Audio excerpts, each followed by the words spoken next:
bless you all. Let you all open all your three eyes and manifest the powers of Mahasadashiva.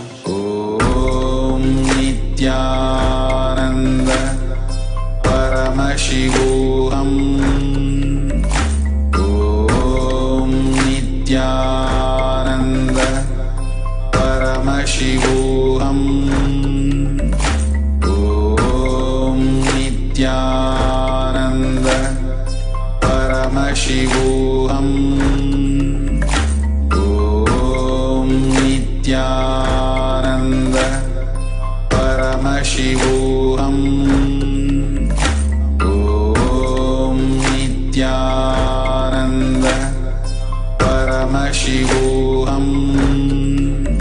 Om Nityananda Paramashivoham.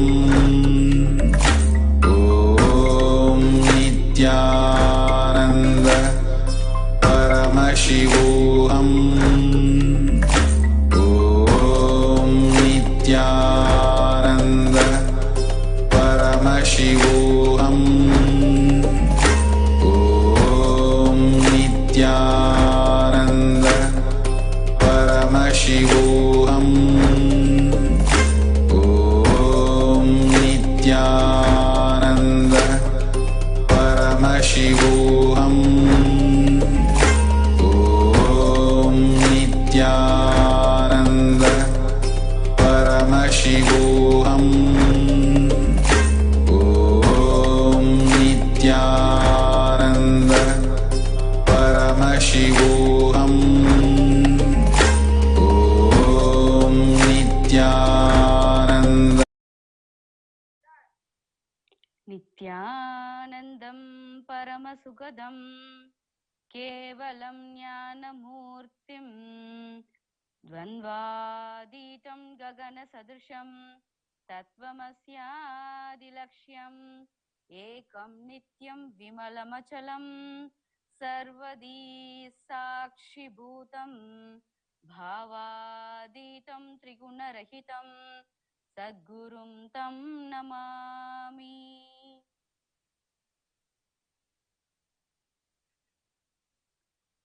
Nithyanandam உலகம் முழுவதிலும் இருந்து நித்யானந்த இணைய தொலைக்காட்சி வழியாக இந்த இனிய மாலை நேரத்தில் நிகழ்ந்து கொண்டிருக்கும் ஆதி சைவம் இந்த சத்சங்க நிகழ்ச்சியை பார்த்து கொண்டிருக்கும் பக்தர்கள், அன்பர்கள், சத்சங்கிகள், உலகம் முழுவதிலும் இருக்கக்கூடிய எஸ்ஜேபி எஜமானர்கள், கைலாயவாசிகள், சந்நியாசிகள், உங்கள் அனைவரையும் அன்புடனும் மரியாதையுடனும் வணங்கி வரவேற்கின்றோம். இன்னைக்கு நம்ம இந்த நிகழ்ச்சியை துவங்குவதற்கு முன்பு ஒரு முக்கியமான ஒரு நிகழ்வை பற்றி ஒரு பகிர்தலை நான் ஷேர் பண்ணிக்கிறேன். முக்கியமான நிகழ்வு அப்படின்றது என்னன்னா, நம்மளுடைய குருநாதர் பகவான் நித்யானந்த பரமசிவம் அவர்களுடைய அவதார பிரம்மோத்சவ நிகழ்ச்சி 42வது அவதார பிரம்மோத்சவ நிகழ்ச்சி மிகவும் இனிமையாக உலகம் முழுவதும் நம்ம நித்யானந்த பீடத்தினுடைய பக்தர்கள் அனைவராலும் இன்று முதல் கொண்டாடப்பட்டு வருகிறது. இன்று ரொம்ப சிறப்பாக கொடியேற்றத்துடன் இந்த நிகழ்ச்சி துவங்கியது. எம்பெருமான் அண்ணாமலையான் ஈசனுடைய அருளாசியுடன், அதாவது திருவண்ணாமலையிலிருந்து ஈசனோட அருள் தாங்கி வந்த அந்த கொடி, அந்த மாலை, இந்த பிரசாதம், இது எல்லாம் வைத்து இந்த அவதார தின நிகழ்வு இன்று காலை துவங்கியது. இந்த முக்கியமான நிகழ்ச்சியை, இந்த துவக்கத்தை பற்றி நம்ம இந்த ஷேர் பண்ணிக்கிறோம். இந்த பிரம்மோற்சவ நிகழ்ச்சி அப்படிங்கிறது 21 நாட்கள் நடைபெறும். 21 நாட்கள் தொடர்ந்து இன்று முதல் 21 நாட்கள் நடைபெறும். டிசம்பர் 29ஆம் தேதி தான் முக்கியமாக அந்த குறிப்பிட்ட அந்த அவதார நிகழ்வு அப்படிங்கிறது. அந்த நட்சத்திரத்தின்படி அந்த நிகழ்வு நடந்தது, இந்த பூமியில நடந்த அந்த தினத்தை நம்ம வந்து மிகவும் சிறப்பாக கொண்டாடி இருக்கின்றோம். சோ இந்த அவதார பிரம்மோற்சவ நிகழ்ச்சியில உங்க ஒவ்வொருத்தரையும் இந்த நிகழ்வு நடந்து கொண்டிருக்கும் பொழுது இந்த நேரத்துல இந்த ஆனந்தமான செய்தியை உங்களோட பகிர்ந்து கொண்டு இந்த நிகழ்ச்சிக்குள்ள மேலும் தொடரலாம். அதாவது ஒரு அவதாரம் இந்த பூமியில அவதரிச்சு வந்த உடனே முதல் விஷயம் என்ன நடக்கும் அப்படின்னா, இந்த உயிர்கள் எல்லாம் மிகவும் சந்தோஷித்து மிகவும் ஆனந்தப்பட்டு, ஆஹா, இத்தனை ஜென்மமாக நாம எதற்காக காத்திருந்தோமோ, எந்த மேன்மையை எந்த உயர்வை அடைவதற்காக நம்ம காத்திருந்தோமோ அது எல்லாமே நமக்கு கிடைக்க போகுது, அது எல்லாமே நமக்கு வந்து நடக்க போகுது, நாம அதற்கான பயனை அடைய போறோம் அப்படின்னு பெரும்பாலான அந்த உயிர்கள் அந்த உணர்வு பூர்வமாக வந்து மகிழும். இது ஒரு புறம் இருக்க, இன்னொரு பக்கம் என்னன்னா, ஆஹா, இனிமேட்டுக்கு நம்ம வேலையெல்லாம் இங்க வந்து எடுபடாது, ஏன்னா நம்மளுடைய எதிர்ப்பு தன்மை அந்த எனிமிட்டி இது எல்லாமே இது இனிமேட்டுக்கு இந்த பூ உலகத்துல இந்த இந்த நிகழ்ச்சிகள் எல்லாமே தொடர்ந்து அரங்கேற்ற முடியாது அப்படின்னு அந்த நினைச்சிட்டு இருக்கக்கூடிய அந்த எனிமிட்டியேவும் எதிர்ப்பு தன்மையவும் தன்னுடைய வாழ்க்கையாக அதை தன்னுடைய கொள்கையாக வைத்து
sorry for the technical கிளிச்.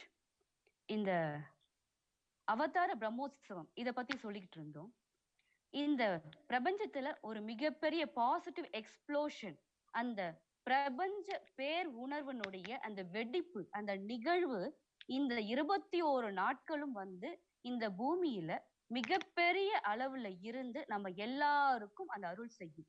So இந்த ஒரு மிக அரிய வாய்ப்பை நம்ம வந்து மிகவும் வந்து ரொம்ப இன்டெலிஜென்ட்டா பயன்படுத்திக்கணும்.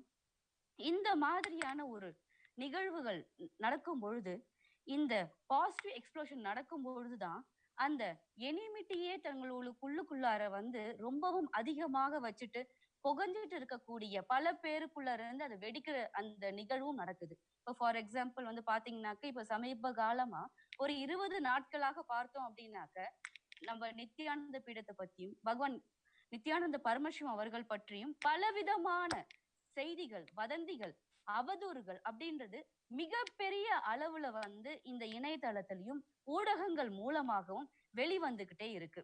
நம்ம ஒவ்வொரு நாளும் நம்மளுடைய செய்திகளை, உண்மைகளை, நம்ம கிட்ட இருக்கக்கூடிய ஆதாரங்களை மிகவும் வெளிப்படையாக நம்ம பகிர்ந்து கொண்டாலும், அதாவது பாத்தீங்கன்னாக்க ஒரு அடிப்படையான லாஜிக் வச்சு பார்த்தாலும் அந்த பேசிக்கான தர்க்க ரீதியாக உள்ள கேள்விகளுக்கு அதை தாண்டிய விளக்கங்களும் அதை தாண்டிய ஆதாரங்களை நம்ம கொடுத்தாலும் அதை எல்லாமே அதை ஒரு விஷயமாக கன்சிடர் பண்ணாம, அதை ஒரு பொருட்டாக கூட எடுத்துக்கொள்ளாமல், எங்களுக்கு என்ன வேணுமோ அதை தான் நாங்க சொல்லுவோம்னு ஒரு சில குறிப்பிட்ட ஊடகங்கள் தொடர்ந்து சொல்லிக்கிட்டே இருக்காங்க. அவர்கள் ஒரு பக்கம் சொல்லிக்கிட்டே இருந்தாலும் எங்களுடைய தர்மமான நம்மை பற்றிய சத்தியங்கள் என்ன, நம்ம எதற்காக வாழுகின்றோம், எந்த சத்தியத்திற்காக வாழுகின்றோம், எந்த நோக்கத்திற்காக வாழுகின்றோம் அப்படிங்கிறத மீண்டும் மீண்டும் மீண்டும் இந்த உலகத்தோட நம்ம பகிர்ந்து கொண்டே இருக்கிறோம். இன்னைக்கு பார்த்தோம் அப்படின்னாக்க இது போல சமீபமா ஒரு வாரத்துக்கு முன்ன இருந்து ஒருத்தர் சாமிஜியை பற்றி ஒரு டிவி சேனல்ல புதிதாக இப்படி பாதிக்கப்பட்டேன் அப்படி பாதிக்கப்பட்டேன் அப்படின்னு சொல்லிட்டு ஒரு புரணியை பேச ஆரம்பிச்சார். சோ அந்த நபர் என்ன சொல்றாரு, எதற்காக சொல்றாரு, ஏன் சொல்றாரு, அதனுடைய உள்நோக்கம் என்ன, இத பற்றிய நம்ம தரப்புல இருக்கக்கூடிய ஆதாரத்தை சொல்லி நம்ம தொடர்ந்து நம் பக்கம் இருக்கக்கூடிய அந்த நியாயமான அந்த ஆதாரங்களை வெளிப்படுத்தி நம்ம சைட்ல இருக்கக்கூடிய அந்த ஃபேக்ட்ஸை பிரசன்ட் பண்ணி ஊடகங்கள் சொல்றது எல்லாமே வேணுக்குன்னே இட்டுக்கட்டி சொல்லுகின்ற கட்டுக்கதைகள் அப்படிங்கிறத சொல்லிக்கிட்டே வரும். இப்போ தொடர்ந்து நம்மளோட இருக்கக்கூடிய நம்மளுடைய சகோதரி நித்தி தத்துவப்பிரியானந்தா அவர்கள் என்ன சொல்றாங்க அப்படின்றது தொடர்ந்து கேட்போம்.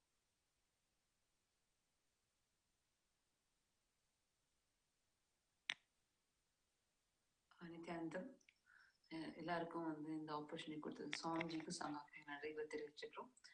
ஆக்சுவலா இப்போ நிறைய விஷயம் நடந்துட்டு இருக்கு. இந்த பெர்சிக்யூஷன் அப்படின்னு பாத்தீங்கன்னா ஒரு பெரிய லெவல்ல நடந்துட்டு இருக்கு. இந்த மாதிரி ஒரு சதி திட்டத்தை ஃபர்ஸ்ட் ஆஃப் ஆல் ஹேண்டில் பண்றதும் சரி, அதையே ஒரு 16 வருஷமா நடந்துட்டு இருக்கிற இந்த தாக்குதல இன்னும் ஒரு வாட்டியும் அது அதிக அளவுல இன்க்ரீஸ் ஆக சுவாமிஜி இன்னும் அப்படியே பெருசா ஸ்டாண்ட் அப் பண்ணி அதை அப்படியே ஃபேஸ் பண்றாரு. ஆக்சுவலி இது பாக்குறதுக்கே ரொம்ப இன்ஸ்பைரிங்கா இருக்கு. இப்போ நாங்களும் சில அப்டேட்ஸ் இப்ப என்னதுன்னா, நாங்க 2 பேரும் இந்த தாக்குதல்ல ஒரு பாட்டா ஆயிட்டோம். லைக் இங்கிலீஷ் சேர்த்துதான் தாக்குறாங்க. எங்களுக்கும் இப்ப நாங்க எங்களை எப்படியாச்சும் டூல்ஸா யூஸ் பண்ணி எங்களை ஒரு வெப்பன்ஸா யூஸ் பண்ணி சுவாமிஜி அட்டாக் பண்றது ட்ரை பண்றாங்க. ஸோ இதுதான் லிட்டரா நடந்துட்டு இருக்கு. இப்போ இது பத்தின ஒரு சின்ன அப்டேட் எல்லாருக்கும் கொடுக்கணும்னு நாங்க ஆசைப்பட்டோம். இப்போ லைக் ரீசெண்ட் ஆக்சுவலா ஒரு 2-3 days முன்னாடி கூட கொஞ்சமா எங்க கால்ஸோட சில பகுதிகளை பகிர்ந்தோம். ஆக்சுவலா போலீஸ் கண்டினியூஸா கால் பண்ணி, அதாவது சிறைச்சாலைக்குள்ள இல்லீகலா அப்படின்னு தான் ஆக்சுவலா நாங்க சொல்லுவோம். ஏன்னா தப்பே பண்ணாது 2 சன்னியாசிகளை அடைச்சு வச்சிருக்காங்க. அவங்கள பணையமா யூஸ் பண்ணி தப்பான ஒரு கம்ப்ளைண்ட் எடுத்துட்டு இன்வெஸ்டிகேஷன் கூட பண்ணாம, சோ அவங்க 2 பேரையுமே அந்த பொய்யான ஒரு புகார அது இவங்க சொன்ன இன்வெஸ்டிகேட் கூட பண்ணாம அவங்க 2 பேரையுமே சிறைச்சாலையில அடைச்சு வச்சிருக்காங்க. அது அவங்களோட ரிலீஸுக்கு நம்ம கேட்கும்போது அது கம்ப்ளீட்டா போலீஸ் திருப்பி மேனிபுலேட் பண்ணி சொல்றாங்க. இது தொடர்ந்து கால்ஸ் வந்துகிட்டே இருக்கு போலீஸ்க்கு. நாங்க கூட ரீசெண்டா உங்களுக்கு பகிர்ந்துட்டோம். இன்னைக்கு எங்கள்கிட்ட இன்னொரு தடவை உங்க எல்லாருக்குமே இந்த கால் ரெக்கார்டிங் அன்னைக்கு என்ன ஆக்சுவலா கால் நடந்தது அப்படின்னு போட்டு உங்க எல்லாருக்குமே எக்ஸ்பிளைன் பண்ண விரும்புறோம். அதே மாதிரி எங்களுக்குள்ள பல்வேறு கேள்விகள் இருக்கு. ஒரு சராசரி நார்மலான மனிதனால எப்படி இவ்வளவு சப்போர்ட் கெயின் பண்ண முடியுது? தப்பே பண்ணாத ஒருத்தவங்களோட கேம்பஸ்ல ஆதினம்ல 40 போலீஸ் எதுக்காக? இந்த மாதிரி நிறைய இருக்கு. ஆனா அது எல்லாத்துக்கும் முன்னாடி நம்ம ஆடியன்ஸ்க்கு, நம்ம எல்லா வியூவர்ஸ்க்குமே என்ன ஆக்சுவலா நடக்கிறது அப்படின்னு நாங்க தெரிவிக்க விரும்புறோம் டைரக்டாவே. சோ நாங்க ஃபர்ஸ்ட் இப்போ அந்த கால் ரெக்கார்டிங் உங்க எல்லாருக்குமே போட்டு காமிக்கிறோம். நீங்க கண்டிப்பா கேளுங்க. அதுக்கப்புறம் நாங்க மொத்த இன்சிடென்ட்டுமே நாங்க உங்களுக்கு விரிவா எக்ஸ்பிளைன் பண்றோம். இப்போ நம்ம இந்த கால் ரெக்கார்டிங் கேட்க போறோம்.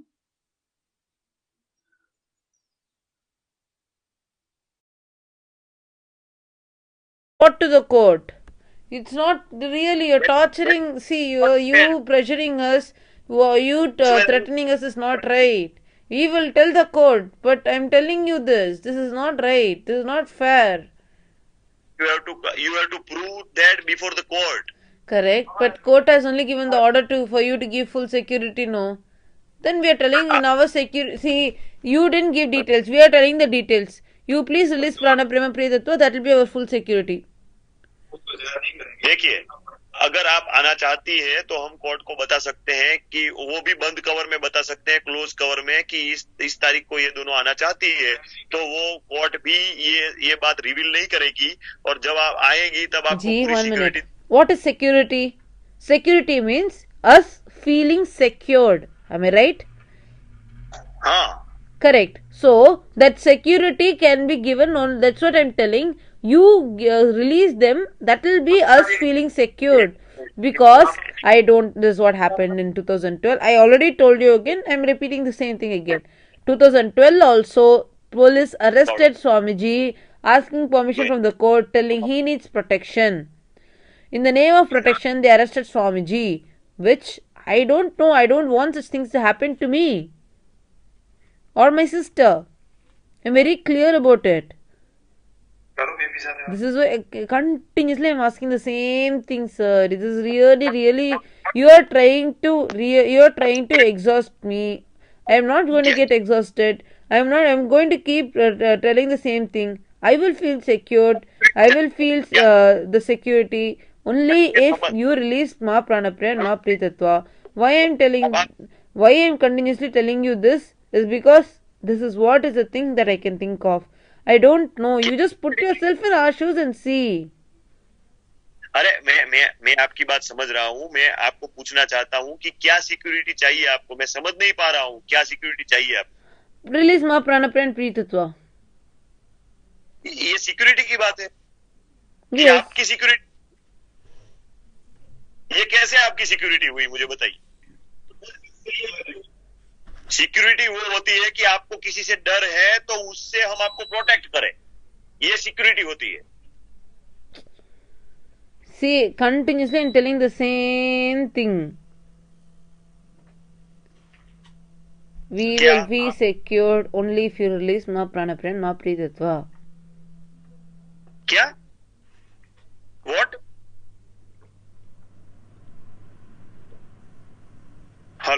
Hello. हाँ. I clearly told. Ji, what is security? आप तो कुछ भी और डिटेल्स नहीं दिया राइटिंग में. हम क्या बोल रहे हैं वही हम यही बोल रहे हैं. जब आप you release those two, that is only going to be we feeling secured, and we see and we will know that you are not really going to listen to all my father's lies. This is what we are telling. This is why our stance is very clear. We are not going to change the stance for any reason. See, and you releasing them, see why we are telling to release these two, because this will be like a signal for us that you are not listening to my father's lies and you are not, there is no political pressure, etc. That is why I am telling.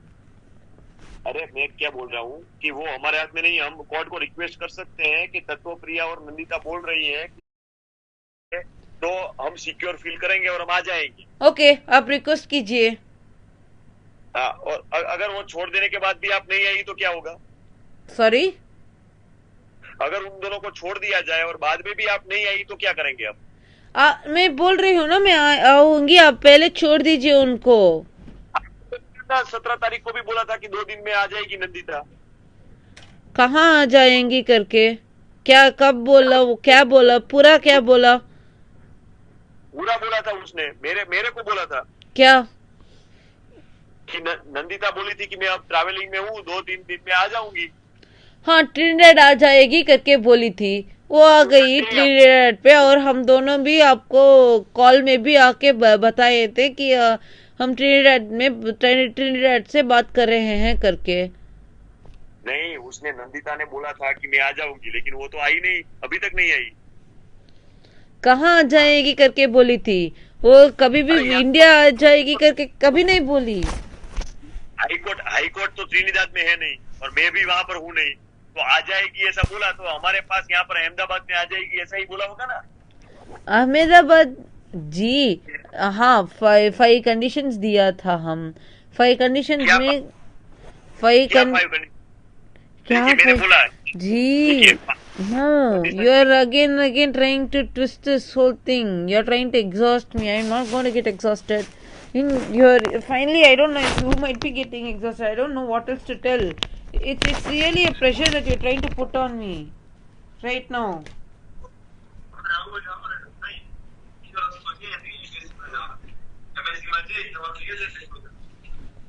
Sorry, I'm not understanding what you're telling, G.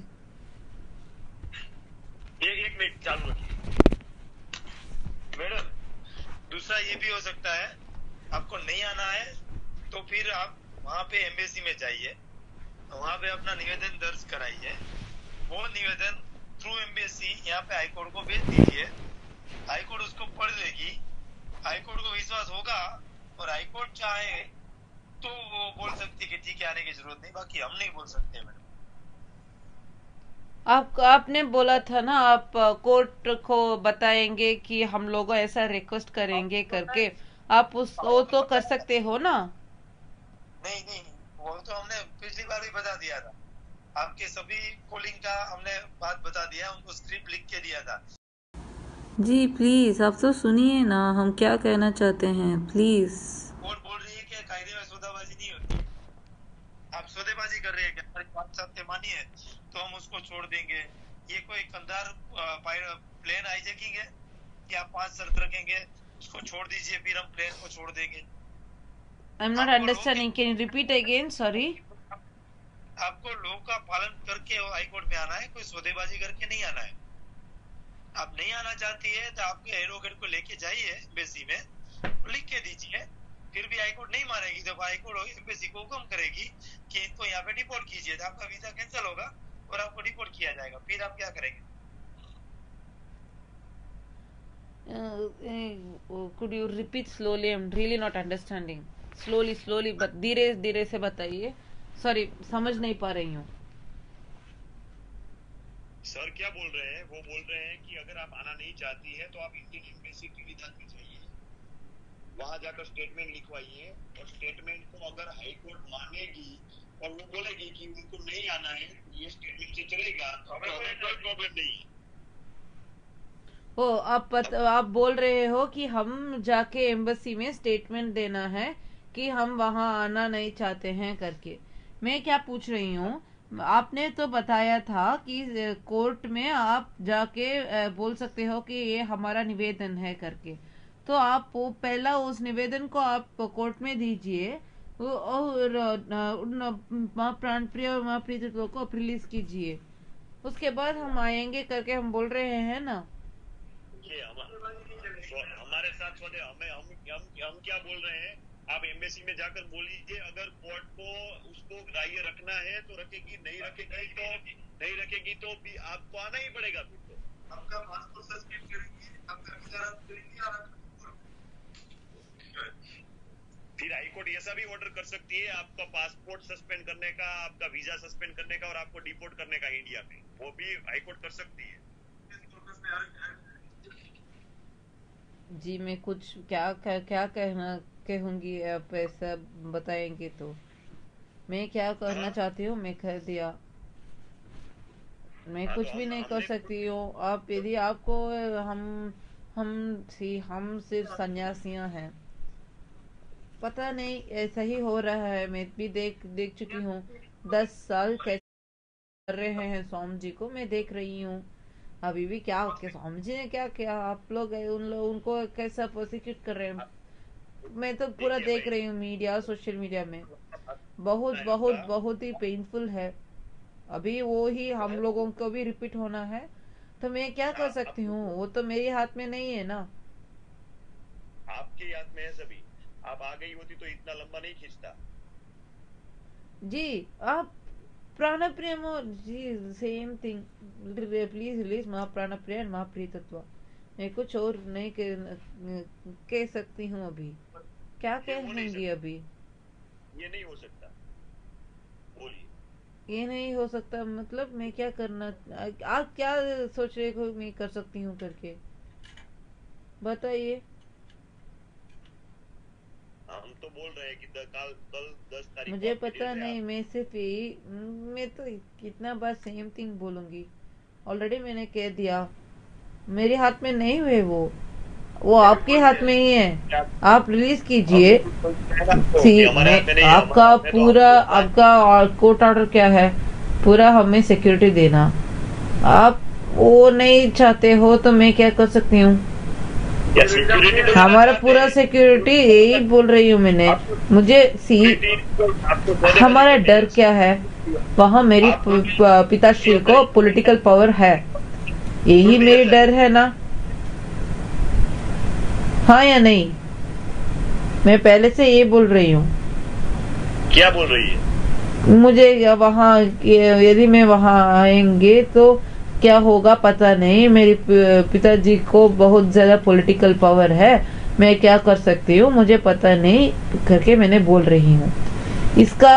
और आप भी आप उनके लाइस, उनके झूठ बातों को नहीं मानेंगे करके मैं कैसा, how can I understand that, क्योंकि वो ये तो पूरा फॉल्स एफआईआर को बेस करके आप प्राणप्रिया प्रीतत्व को अरेस्ट किया है, तो मैं क्या करूंगी, इसलिए मैं पूछ रही हूँ, पहले आप उनको रिलीज कीजिए, तभी मुझे पता चलेगा कि okay you are not you are,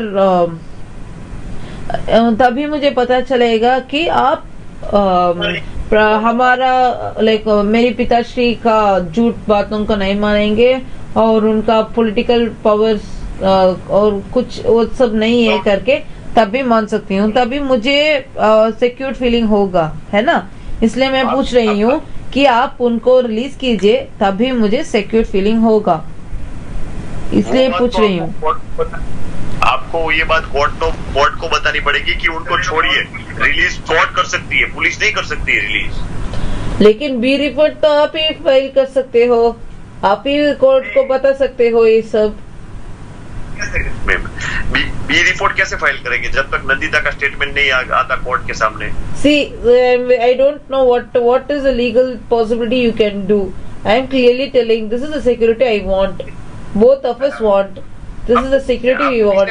You please tell the court and do whatsoever needed to be done. That's all I can tell. I am not going to tell anything else right now. आपको किसने बताया कि B report file कर सकती है police? जी मैं क्या बोल रही हूँ, this is the security that I want. I googled and saw what is there, who should come and tell. You Google and see. That's all I can do right now, because of all of you, all the pressure, I already moved out of the organization. आपने B final को Google कर लिया तो ये 164 को भी Google करके देख लीजिए। हाँ जी, googling 164 only I got this G. ABS corpus को भी गूगल करके देख लीजिए कि उसमें क्या हो सकता है। हाँ मैंने because of you, because you told it's reading so many laws and all, G, like all these things were, that is why I'm asking you. अरे आप 164 को गूगल कर लीजिए, हाईकोर्ट को गूगल कर लीजिए, हाईकोर्ट के कितने पावर्स हैं वो भी गूगल कर लीजिए। सॉरी, आप हाईकोर्ट का पावर्स भी गूगल करके देख लीजिए, 164 को भी गूगल करके देख लीजिए। हम जो बोल रहे हैं वो सभी बातें गूगल करके देख लीजिए, हमने एक भी बात लॉ से ऊपर जाके नहीं बोली है। जी, I have googled all many of these things. What I'm telling, you have the power, according to what I can tell, like see, you have the power to release Mahapranapriya and Mahapriyadatva. Court has given you what order to give us security. I am requesting you to please give that security completely. I am telling you clearly, only if you release Mahapranapriya and Mahapriyadatva, that will be our security, because that only shows us shows a signal to us that there is no political power, there is nothing else, like that you are not going to budge for his lies, etc. मुझे तो लग रहा है कि आपको ये भी सिखाया जा रहा है कि प्राणप्रिया और प्रियदत्ता को छोड़ दिया जाए, वही सिक्योरिटी होगी। ये बात भी आप नहीं बोल रही, आपको सिखाया जा रहा है, मुझे ऐसा लग रहा है अभी तो। Sorry?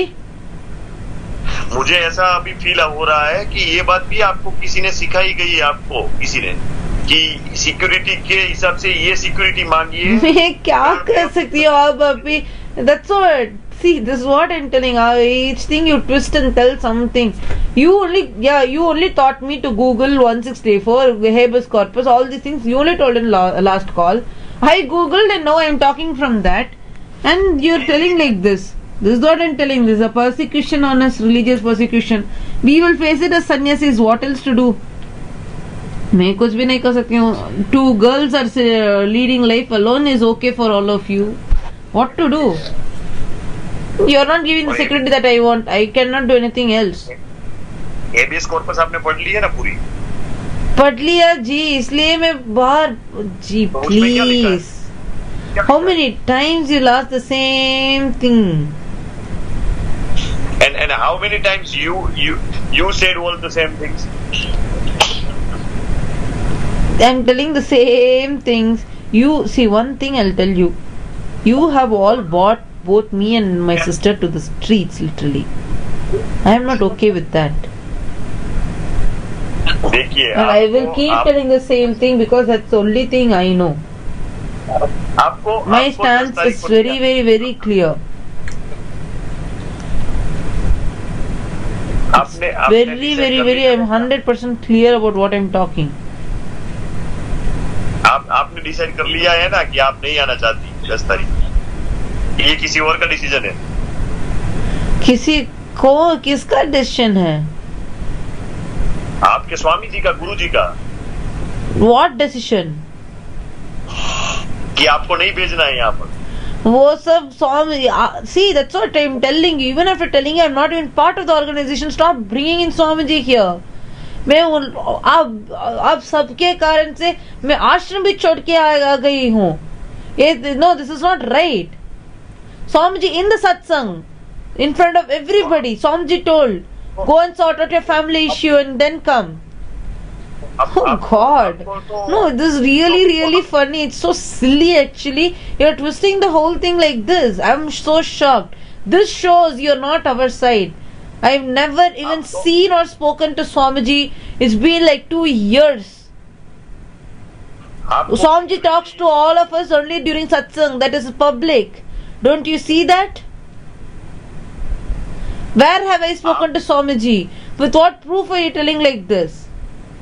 How you are talking like this? आप आश्रम से अलग हो गई है और आपको सिक्योरिटी तो अपनी गुरु बहनों की चाहिए. हाँ, क्या what? मैं आश्रम से अलग हो गई हूँ. Yes, लेकिन मैं उतना साल उन लोगों के साथ ही जी रही थी. इसलिए मैं धर्म हमारी वजह से उन दोनों भी अरेस्ट हुए हैं. You used our name to arrest them. How can you say that? You only told in the call. You told. You believed all my father's lies, and you in the call told that because of me and my sister only those 2 are arrested. And now we are telling, oh, you release them. We are not kidnapped or anything. We are living our life on our own. We proved everything with evidence. Now we are telling again, no. How can you tell like that?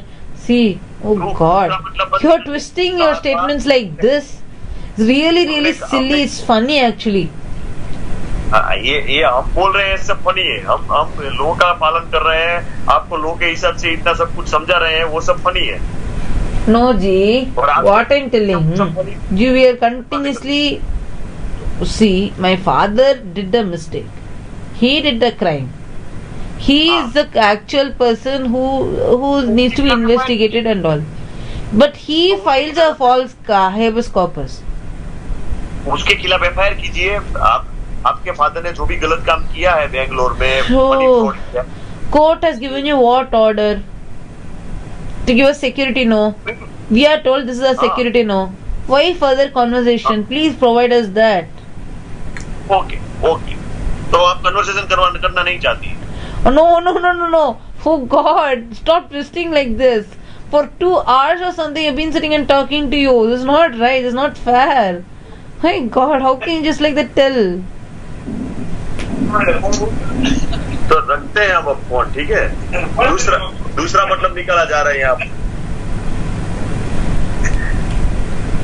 Sorry? यहाँ का मतलब निकाला जा रहा है, तो मैं अब कौन लग रहा हूँ? I am not understanding what you're telling. Sorry sir, I am not really understanding what you're telling. हम कोई दूसरा मतलब नहीं निकल रहे हैं सर, हम सुन रहे हैं आपके कॉन्वर्सेशन और हम यही बताना चाहते हो आपको कि चाहे आज कल कभी भी आप कॉल करेंगे हमारे स्टांस यही होगा, हम इसमें बहुत क्लियर है। देखिए, इससे बात करने का कोई मतलब नहीं है आप दोनों से। मैं बात इसलिए कर रहा हूँ कि आपकी ये हेवियस कॉर्पस यहाँ पर खत्म हो, ये मामला यहाँ पर खत्म हो, इस मामले को खत्म करना चाहते हैं हम, इसलिए मैं बात कर रहा हूँ। हाँ, तो आप तो अगर वो करना है तो आप पहले हमें, जब जैसे आपको कोर्ट ने बताया था, हमें सिक्योरिटी देना है। हमारी सिक्योरिटी ये है कि माँ प्राणप्रिय और माँ प्रिय तत्व रिलीज हो जाएंगे, तो आप फुल सिक्योरिटी दीजिए हमें। क्या ये दो बातें हो रही, मुझे कुछ समझ एक बोलिए भाई। सर एक ही बात बता रही हूँ आपको कोर्ट ने बताया, ऑर्डर दिया था कि हमें सिक्योरिटी देना है, तो आप दीजिए। हमारी सिक्योरिटी ये है कि माँ प्राणप्रिय माँ प्रिय तत्व रिलीज हो जाएंगे, आप रिलीज कीजिए, कोर्ट के ऑर्डर को फॉलो कीजिए और हमारे पूरे सिक्योरिटी दीजिए। हम तो अब तभी क्लियर हो जाएगा। ठीक है, तो हम एक बात करते हैं। जैसे ही आप कोर्ट से बाहर निकलेगी उसी वक्त हम उनको छोड़ने के लिए रिपोर्ट कर देंगे। सर आप पहले रिलीज कीजिए उन दोनों को और साथ में करते हैं। देखिए आपको सॉरी, आपके ऑडियो ब्रेक हो रहा है, आपकी आवाज नहीं सुन रहे सर। हेलो, सुनेगी रही आपकी आवाज, मेरी आवाज आ रही है? हेलो सर, आप able to hear sir? Hello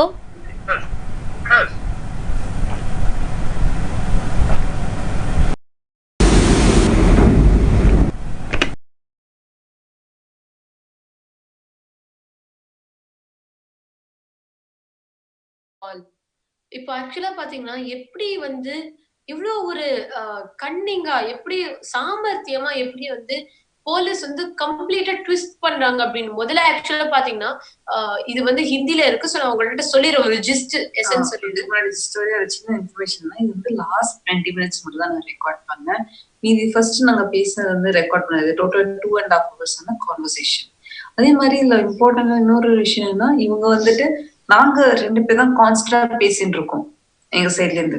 but அவங்க டர்ன் எடுத்து பேசிட்டு இருந்தாங்க, லிட்டரலா எனக்கு டயர் அவுட் பண்றது மாதிரி.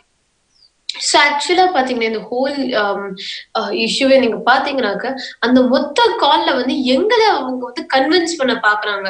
முதல்ல வந்து நாங்க வந்தாதான் வந்து அங்க இருக்கிற பிரியதத்துவமாவும் பிராணப்பிரியமாவும் சேஃபா இருப்பாங்க அப்படின்னு சொல்லிட்டு எங்களை மிரட்ட பார்த்தாங்க.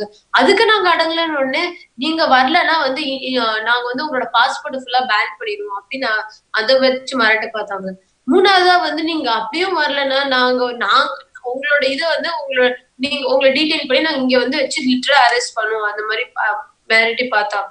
சோ இந்த மாதிரி தொடர்ந்து வந்து ப்ரெஷர் போட்டுக்கிட்டே இருக்காங்க. அதே மாதிரி வந்து ஆக்சுவலா இதெல்லாம் இல்லைன்னொடனே வந்து சுவாமிஜி தான் உங்களை எல்லாம் இப்படி பேச வைக்கிறாரு அப்படின்ற ஒரு அப்பட்டமான ஒரு பொய் சொல்றாங்க. மாத்தி எப்படியாச்சும் வந்து எங்களை வர வைக்கணுன்றதுக்காக ஒரு ஃபோர்ஸ் அண்ட் ப்ரெஷர். அதாவது நாங்க ஆக்சுவலா அவங்களோட பிளான், ஒரு மனுஷனால இவ்வளோ ஒரு போலீஸ் இன்ஃபுளுன்ஸ் கிரியேட் பண்ண முடியும், இப்படி வந்து ஒரு 40 போலீஸ் வந்து ரெய்ட் பண்ண வைக்க முடியும், அதே மாதிரி தப்பே செய்யாத 2 சன்னியாசிஸ் அரெஸ்ட் பண்ண வைக்க முடியும், அதே மாதிரி மீடியாவோட அவ்வளவு சப்போர்ட் எடுக்க முடியும். அந்த மாதிரி ஒரு ஜனார்தன் ஐயாவால இவ்வளோ பண்ண முடியறதுக்கான ஒரு முக்கியமான காரணம் என்னன்னு பாத்தீங்கன்னா சப்போர்ட், பொலிட்டிக்கல் சப்போர்ட். யார் இதுக்கு பின்னாடி எதுவுமே தெரியாது, பட் கண்டிப்பா ஒரு பெரிய பொலிட்டிக்கல் கிளவுட் இவர் சப்போர்ட் பண்ணிட்டு இருக்கு.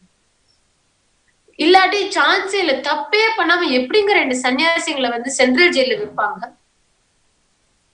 ஏன் அதே மாதிரி ஏன் மீடியா வந்து இவரோட ஒரு கால் ஆடியோ ரெக்கார்டு கூட செக் பண்ண மாட்டேங்கிறது?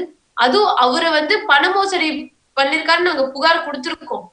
புகார் கொடுத்தோடனே தப்பிக்கிறதுக்காக இந்த மாதிரி ஒரு பொய் புகார் கொடுத்திருக்காரு. ஏன் மீடியா அதை எதுவுமே செக் பண்ண மாட்டேங்குது? அப்கோர்ஸ் ஏன் போலீஸ் இதை இன்வெஸ்டிகேட் பண்ண மாட்டேங்கிறது? இதெல்லாம் இந்த மாதிரி நிறைய ஃபேக்ட்ஸ் இருக்கு. ஏன் வந்து மகாவித்யேஸ்வரா புவனேஸ்வரி என்னோட அம்மாவோட கால்ஸ் ரெக்கார்டிங் யாருமே செக் பண்ண மாட்டேங்கிறாங்க? அவர் எவ்வளவோ இடத்துல போய் வந்து இன்னும் ஃபால்ஸ் கிளைம் சொல்லிக்கிட்டே இருக்காரு. நாங்க இன்னும் எல்லாருமே எங்களை சப்போர்ட் பண்ணுங்கன்னு கூட கேட்கல. ஆனா நியாயத்தோட தரப்புல இருந்து 2 பக்கமுமே இன்வெஸ்டிகேட் பண்ணணும். அந்த ஃபேர் இன்வெஸ்டிகேஷன் தான் இங்க நடக்க மாட்டேங்குது. அதுதான் ரொம்ப பெயின்ஃபுல்லா இருக்குங்க. ஆக்சுவலா பாத்தீங்கன்னா வந்து இந்த ஹோல் இதுல வந்து ரொம்பவே சில மீடியா தான் 2 பக்கமும் பிரசன்ட் பண்ணிருக்கு. அதே மாதிரி இந்த மாதிரி ஒரு சிச்சுவேஷன்ல நிறைய பேர் அவங்களுக்கு சில பேர்ல இருக்காங்க, அவங்களுக்கு தெரியலன்னா அட்லீஸ்ட் அதை பத்தி ஒண்ணுமே சொல்ல மாட்டாங்க. ஆனா சில பேர் அவங்களுக்கு தெரியலன்னா கூட சும்மா பப்ளிசிட்டிக்கு ஏதாச்சும் நம்ம சொல்லுவோம் சொல்லிடுவாங்க. ஆனா ஒரு சில பேர் மட்டும் அவங்களுக்கு என்ன நடந்தாலும் பரவாயில்ல, உண்மை இதுதான் எனக்கு தெரியும், உண்மைக்காக மட்டுமே நினைப்பேன், என்னோட அனுபூதியில இருந்து இதெல்லாம் தான் நடந்துச்சு அப்படின்னு அவங்களோட எக்ஸ்பீரியன்ஸ் ஷேர் பண்ணாங்க. 2 விதமா இதை ரெஸ்பாண்ட் பண்ணலாம். எனக்கு தெரியும் இதெல்லாம் உண்மை இல்ல, அதனால நான் சைலண்டா இருக்கேன்னு சொல்லலாம். இன்னொன்னு வந்து உண்மை இல்லைன்னு தெரியல, இந்த போர்ல வந்து தர்மம் வெல்றதுக்காக நானும் அதோட ஒரு பாகமாயி நானும் அதுல வந்து என்னோட கருத்துக்கள் என்னோட அனுபவம் எதுவோ அதை நான் பகிர்ந்துக்கிறேன். ஆக்சுவலா இது பியூட்டிஃபுல்லான ஒரு கோட் ரிமைண்ட்.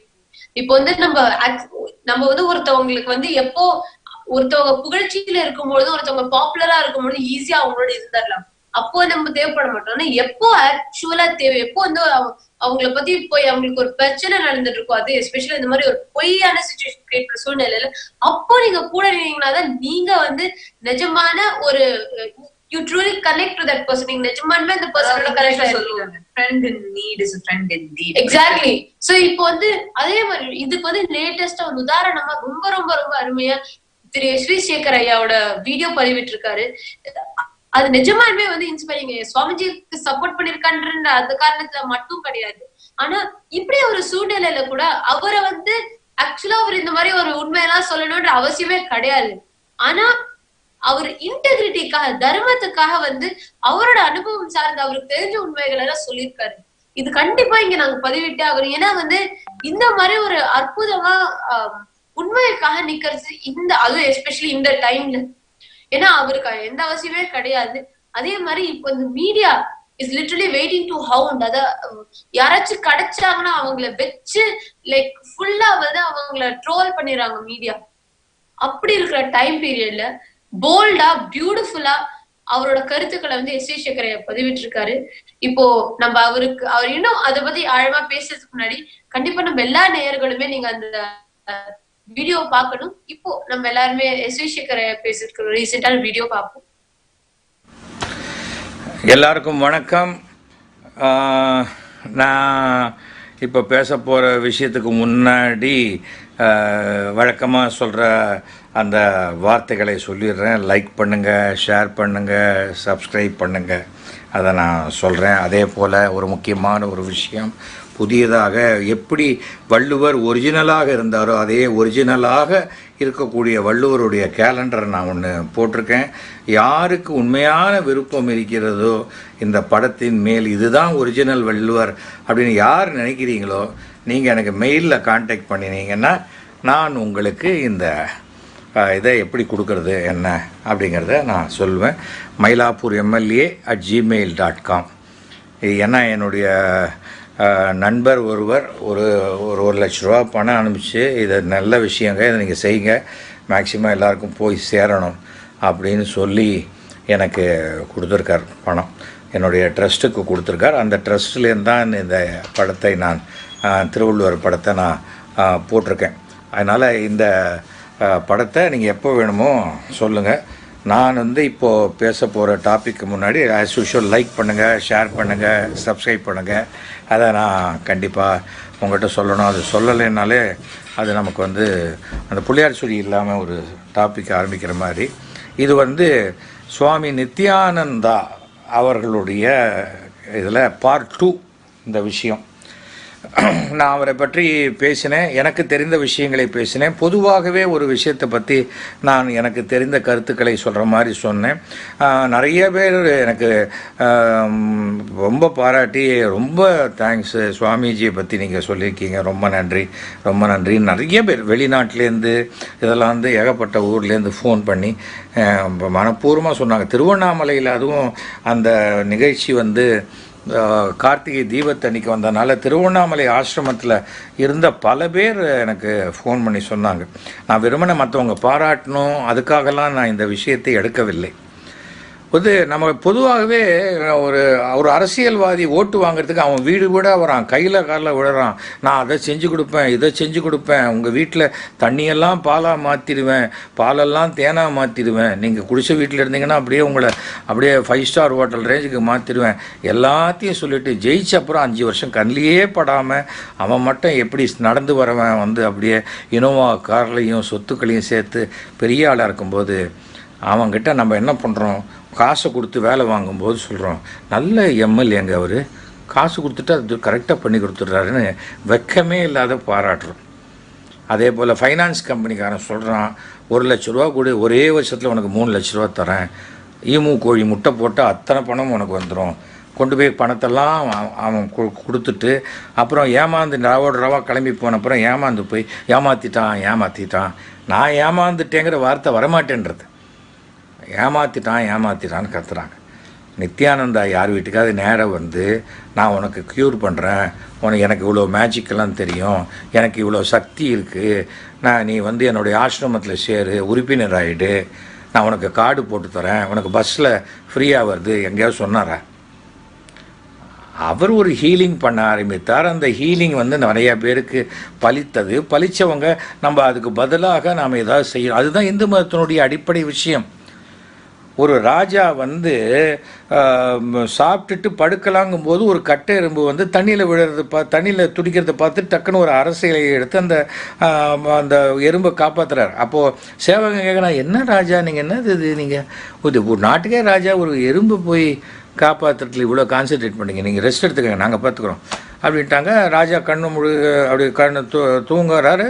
உடனே ராஜா தூங்கினா அவ்வளோதான், கூட இருக்கிறவங்க எல்லாம் தூங்கிடுவாங்களே. நம்ம ஆஃபீஸில் எல்லா இடத்துலையும் அப்படி தானே, ஜெனரல் மேனேஜர் 11:30 மணிக்கு வர்றாருன்னா எல்லாருமே 11:25 தான் வருவாங்க. ஏன்னா அவர் 11:30 மணிக்கு தானே வர்றாரு.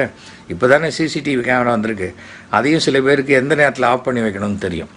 அந்த மாதிரியெல்லாம் இருக்கும்போது கரெக்டாக அந்த ராஜா காலை ஒரு பாம்பு கடிக்க வருது. அந்த எறும்பு, காப்பாற்றப்பட்ட எறும்பு ராஜா காலில் டக்குன்னு கடிச்சோன்னே ராஜா காலை இழுத்துக்கிறாரு. பாம்பு இசுக்குன்னு கத்திட்டு தரையில் குத்துது. உடனே முழிச்ச ராஜா அந்த ஸ்பீடில், அவர் ரஜினியோட பயங்கர ஸ்பீடு, உடனே அந்த கத்தியால் பாம்பை வெட்டிடுறாரு. உடனே ஐயோன்ட்டு உடனே சேவரில் அந்த ராஜா ஐயோ உங்கள் உயிரை அந்த எறும்பு காப்பாற்றிடுச்சு பார்த்தீங்களாங்கிற. எறும்பு என் உயிரை காப்பாற்றலை, இந்த நாட்டு ராஜாவோட உயிரை காப்பாற்றிருக்கு. கேவலம் எறும்புன்னு இல்லை, அந்த எறும்பு தான் இந்த நாட்டு ராஜாவையே காப்பாற்றிருக்கு. இதுதான் இந்து மத கதைகளுடைய தத்துவங்கள்.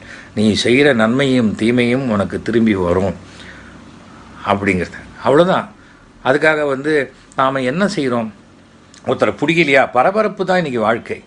உடனே அவரை தப்பி ஓடிட்டார். இது கோடியாக கொள்ளையடித்தவன்லாம் வெயிலில் வந்துட்டு என்னமோ விடுதலையே ஆன மாதிரியே ஏர்போர்ட்டில் பெரிய கூட்டம் போட்டுக்கிட்டு பேசுகிற காலகட்டத்தில் நம்ம வெக்கமே இல்லாத அதெல்லாம் படிச்சுட்டு இருக்கோம், தேவையே இல்லாமல். இது வந்து நித்யானந்தா அவர்கள் மேலே கேஸ் இருக்குது. என்ன கேஸ் இருக்குது? குறிப்பிட்ட சிலர் போட்டிருக்காங்க. யார் அந்த குறிப்பிட்ட சிலர்? அந்த ஆசிரமத்திலேயே இருந்து அவர் கொடுக்குற சம்பளத்தை வாங்கிக்கிட்டு அவர் போட்ட சாப்பாடை சாப்பிட்டுக்கிட்டு அவர்கிட்டயே இருந்து அப்புறம் அவர்கிட்டயே திருடும்போது மாட்டிக்கிறாங்க. மாட்டிக்கும் பொழுது நாம் அசிங்கப்பட போகிறோமோன்னு நினச்சிக்கிட்டு ஏதாவது ஒரு குற்றத்தை சுமத்திட்டு ஓடி வரலாமேங்கிற மாதிரி வராங்க. அப்படி தனிப்பட்ட சில வழக்குகள் இருக்குது. அதை ஏதாவது நித்யானந்தா கூப்பிட்டு எல்லாருக்கிட்டையும் சொன்னாரா, என்னால் முடியல, வழக்கு செலவு கூட என்கிட்ட காசு இல்லை, நான் என்ன பண்ணுறதுன்னு தெரியல, யாராவது வந்து என்னை காப்பாற்றுங்க அப்படின்னு அவர் ஏதாவது கேட்டாரா? இல்லை. உங்கள் பரபரப்புக்கு எதற்காக இது மாதிரி தொடர்ந்து நீங்கள் பண்ணிகிட்டே வரும்போது என்ன தோணுது என்றால், சுமார் 186 நாடுகளில் மிகவும் பிரபலமாக உள்ள ஒரு இந்து மதத்தை சேர்ந்த அது சாமியார்னு நீங்கள் சொல்ல வேண்டாம், சன்னியாசின்னு சொல்ல வேண்டாம், இந்து மதத்தினுடைய பெருமைகளை பரப்பக்கூடிய ஒரு உன்னதமான ஒரு தலைவர், உன்னதமான ஒரு மகான், அவரை அசிங்கப்படுத்தும் போது கூட ஏந்து நீங்களும் ஏன் மண்ணை வாரி இறக்கிறீங்க? இதுதான் என்னுடைய கேள்வி.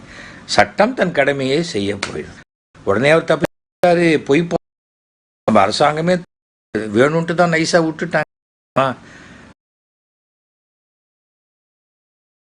வேணா இருக்கட்டும், ஸ்ரீ ரவிசங்கராக இருக்கட்டும், ஈஷா தியான மையமாக இருக்கட்டும், அதே போல் வந்து ஓஷோவாக இருக்கட்டும், மாதா அமிர்தானந்தமையாக இருக்கட்டும், நம்முடைய மேல்மருவத்தூர் ஆதிபராசக்தி அம்மாவாக இருக்கட்டும், யார் மேல்மருவத்தூரில் போய் பாருங்கள், அவங்க செய்கிற அந்த நலத்திட்ட உதவிகளை அரசாங்கம் கூட செய்யாது. பிரமிச்சு போயிட்டேன் நான். அந்த அளவுக்கு இப்போ தையல் மிஷின் 1000 தையல் மிஷின், அதே மாதிரி அது ட்ரை சைக்கிள், அது அவர் கையெடுத்து நான் கும்பிடுவேன் மேல்மருவத்தூர் அம்மா அவர்களை. காரணம் என்னென்னா, அது கோவில் என்பது வெறும் கும்பிட்ற இடம் இல்லை, அது உங்களை வாழ வைக்கக்கூடிய இடம். ஆனால் நம்ம தமிழ்நாட்டில் என்ன ஆயிடுச்சு, இந்த கோவில்கள்லாம் அரசாங்கத்தின் கையில் போய் அதிகாரிகள் எடுத்து திங்கிற இடமா போச்சு. அதாவது தினசரி மக்கள் காசில் இன்றைக்கி எல்லாருக்கிட்டையும் நான் ஒன்று வேண்டிக்கிறேன், தமிழ்நாட்டில் நீங்கள் எந்த கோயிலுக்கு வேணால் போடுங்க, சாமியை கும்பிட்டு அந்த அர்ச்சகர் தட்டில் காசை போடுங்க, உண்டியலில் காசு போடாதீங்க.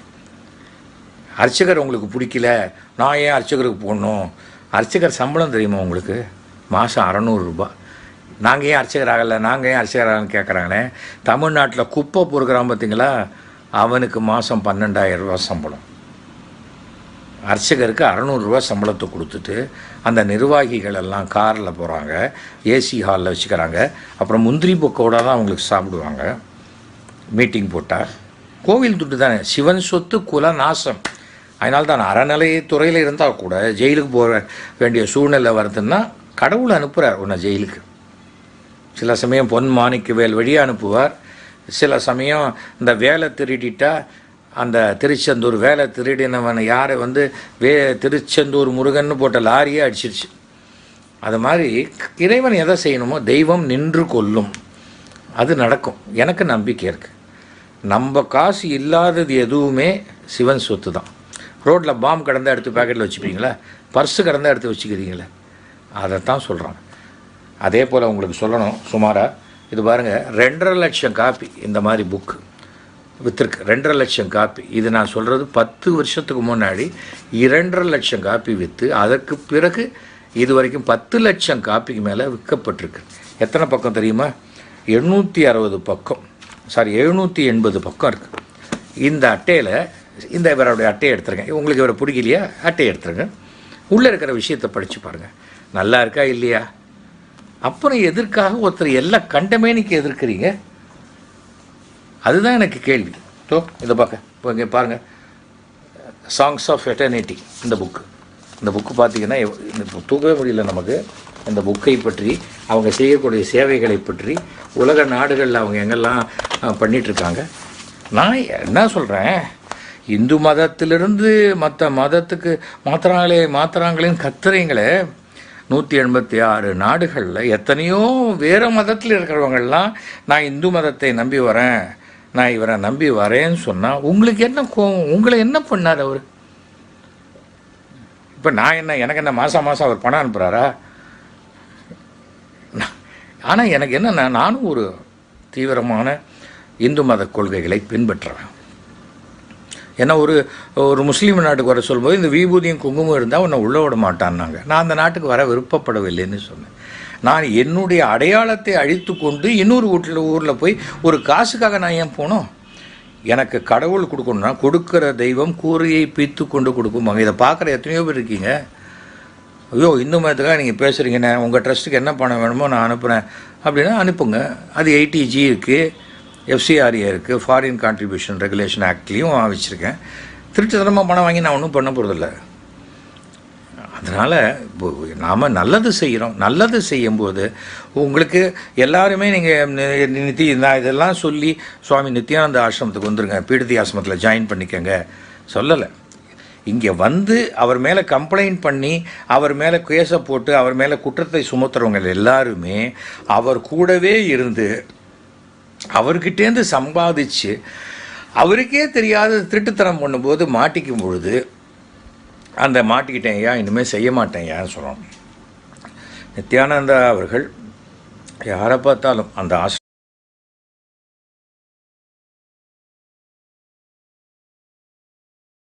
எத்தனையும் செஞ்சதே நேரு குடும்பம் தான். அவங்களுக்கும் காந்திங்கிற பேருக்கும் சம்மந்தமே இல்லை. அது காந்தே அப்படிங்கிற ஒரு குடும்பம் அது. ஆனால் என்ன பண்ணிட்டாங்க, காந்தினா தான் ஜனங்க ஏமாறுவாங்கன்னு சொல்லி அப்படியே காந்தி காந்தி காந்தியான ராகுல் காந்தி வரைக்கும் பாவம் ராகுல் காந்தி ரபேலை தவிர அவருக்கு எதுவுமே பேச வரல. அதனால் இப்போ ராகுல் காந்தி பேரே ரெபேல் காந்தின்னு மாற்றி வச்சுருக்காங்க. அது மாதிரி இன்றைக்கி சொல்கிறாங்க மோடி அதை செஞ்சால் தப்பு, இதை செஞ்சால் தப்பு. விடுங்க, இந்திய நாடு என்பது எத்தனையோ ஜாதி மதங்கள் எல்லாத்தையும் தாண்டி உலகத்திலேயே மிக அதிகமான கோவில்கள். நீங்கள் பாருங்கள், கம்போடியாவில் எத்தனை இந்து கோவில்கள் இருக்கிறது. பாகிஸ்தானில் இருக்குது. இந்துக்கள் இல்லாத தேசங்களே கிடையாது. ஆனால் எல்லாம் வெஞ்சன்ஸை வச்சு இந்துக்களை அழித்து அந்த இடத்துலேருந்து விரட்டி இன்றைக்கி இருக்கும். அப்போது நாம் இந்துக்கள் என்ற முறையில் ஒன்று சேரணும். அதனால் யார் என்ன செஞ்சாலும் நீ ஆதரிக்கணும், அதெல்லாம் அவசியம் இல்லை. உனக்கு சுவாமி நித்யானந்தா அவர்களுடைய கொள்கைகள் பிடித்திருந்தால், இல்லை அவர் பண்ணுற ஹீலிங்கினால் நீ பிரயோஜனம் அடைச்சிருந்தால், நீ என்ன சொன்னாலும் அவங்க மாற போகிறதில்ல. நான் எத்தனையோ பேரை பெங்களூருக்கு அனுப்பிச்சு அந்த ஹீலிங் பண்ண சொல்லியிருக்கேன். ஒரு தடவை சில பேர் சொன்னாங்க எனக்கு அவ்வளோ பலிக்கலைங்க, எனக்கு சரியாக வரலன்ன போது எனக்கு சங்கராச்சாரியார் சொன்ன ஒரு விஷயம் ஞாபகம் வந்தது. உங்களுக்கு தெரிஞ்சிருக்கும், கிறிஸ்டியன் மிஷனரி நம்ம இந்த பிரச்சாரங்கள்லாம் பண்ணுவார். அவர் வந்து காருண்யா காலேஜ்னு ஒரு யூனிவர்சிட்டி ஓப்பன் பண்ணுறதுக்கு எங்கிட்ட சிபாரிசுக்கு வந்தார். நீங்கள் சங்கராச்சாரியார்கிட்ட நான் அழைச்சிட்டு போங்க, அவர் சொன்னாதான் கொடுப்பாங்க அப்படிங்கிற மாதிரி சொன்னார். சரி, நான் அவரை டெல்லிக்கு அழைச்சிட்டு போய் காமாட்சி அம்மன் கோயில் ஹாலில் தான் நீங்கள் பார்க்க முடியும் சார், அவரை அங்கே தான் இருக்காருன்னு. பரவாயில்ல, நான் பார்க்குறேன் அப்படின்னா. அது அவர் பேர் என்னன்னா தரையில் மட்டும் என்னால் உட்கார முடியாது அப்படின்னா. வேண்டாம் சார், உங்களுக்கு சங்கராச்சாரியாருக்கு இணையாக இன்னொரு சேரை போட்டு நான் உங்களை உட்காத்தி வைக்கிறேன். உங்களை அவர் தரையில் உட்காத்தி வச்சு வேடிக்கை பார்க்குற குணமெல்லாம் சங்கராச்சாரியாருக்கு கிடையாது அப்படின்னு நான் சொல்லி அவரை அழைச்சிட்டு போய், அப்போ அவர் ஒரு வெள்ளி டம்ளர் வெள்ளி இது கொடுத்து, இனிமேல் நீங்கள் தண்ணி குடிக்கிறதுலேருந்து காஃபிலாம் இதில் தான் குடிக்கணும் கண்டிப்பாக அப்படின்ட்டு சுவாமி வாங்கி வச்சுக்கிட்டும் போது அவர் ஒரு கேள்வி கேட்டார். எல்லாருக்கும் ப்ரே பண்ணுறோம், நாங்களும் ப்ரே பண்ணுறோம், எல்லாருக்கும் ப்ரே பண்ணுறோம், ஆனால் எல்லாருக்குமே பலிக்கிறது இல்லையே ஏன் அப்படின்னு கேட்டபோது சங்கராச்சாரியார் சொன்ன பதில் நல்லா ஞாபகம் வச்சுக்காங்க. நம்ம எல்லாரும் ஒரே மாதிரி தான் ப்ரே பண்ணுறோம், கடவுள் எல்லாருக்கும் ஒரே மாதிரி தான் பிளெஸ்ஸிங்ஸ் அனுப்புகிறார்.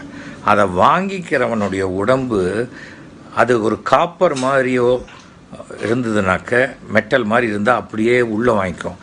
அந்த உடம்பு வந்து மரம் மாதிரி இருந்ததுன்னா எந்த பிளஸ்ஸிங்கும் உள்ளே போய் சேராது.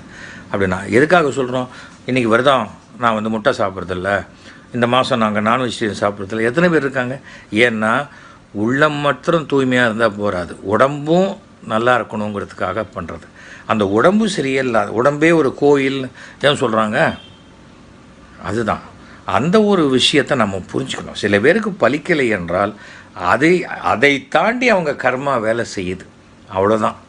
அதாவது விதியை மதியால் வெல்லலாம், மதியால் வெல்லக்கூடியாத விதி இருக்குது, இவ்வளோ தான் விஷயம். அதுலேயும் மதி என்பது என்ன? சந்திரன் உங்களுக்கு பலமாக இருந்தால் ஜாதகத்தில் உங்களுக்கு ஜெயிக்கும். சந்திரன் வீக்காக இருந்ததுன்னா புத்தி சரியாக வேலை செய்யாது. இதைத்தான் சொல்லியிருக்காங்க. அதனால் சயின்ஸில் இது சயின்ஸு அது சயின்ஸுனால் கூட திருவள்ளுவர் அவரே வந்து ஒரு ஜோதிடத்தை அடிப்படையாக வைத்து தான் அந்த திருக்குறளை எழுதியிருக்கார். அதுக்கு வந்து என்னுடைய நண்பர் நெல்லை வசந்தன் ஒரு புத்தகம் போட்டு, அந்த புக்கு இங்கே தான் வச்சுருந்தேன், அதை பார்த்திங்களா, இதுதான் கோளும் குறளும். இந்த புக்கு வேணுமா? இந்த புக்கை வந்து யார் போட்டிருக்காங்க தெரியுமா? புதிய தலைமுறை பதிப்பகம் போட்டிருக்காங்க. என்னென்ன குறளில் என்னென்ன அதிகாரம் என்னென்ன சொல்லப்பட்டிருக்கு அப்படிங்கிற எல்லாமே இந்த புக்கில் இருக்குது.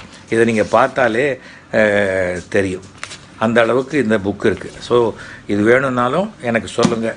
நான் எதற்காக திருப்பி ஒரே ஒரு விஷயத்தை சொல்கிறேன்னா, உங்களுக்கு நித்யானந்தா அவர்களுடைய விஷயங்கள் பிடிக்கலையா, விலகி போயிடுங்க. ஏன் தூரக்க உட்காந்துக்கிட்டு சாணி அடிக்கிற வேலையை பண்ணுறீங்க? சாணி அடிச்சுக்கிட்டே இருந்தீங்கன்னா அந்த சாணி உங்கள் மேலே தான் தெரிக்கும். நீங்கள் கையில் என்ன பொருள் எடுக்கிறீங்களோ அந்த வாசனை தான் உங்கள் கையில் இருக்கும். சந்தனத்தை எடுத்திங்கன்னா சந்தன வாசனை இருக்கும், சாணியே எடுத்துகிட்டு இருந்தால் சாணி வாசனை தான் இருக்கும். அதனால் நம்ம வீட்டை சுற்றி ரொம்ப சாக்கடை ஓடாமல் பார்த்துக்கணும். நம்ம மனசையே சாக்கடை மாதிரி வச்சுக்கிட்டா பார்க்குற எல்லாம் தப்பாக தான் தெரியும்.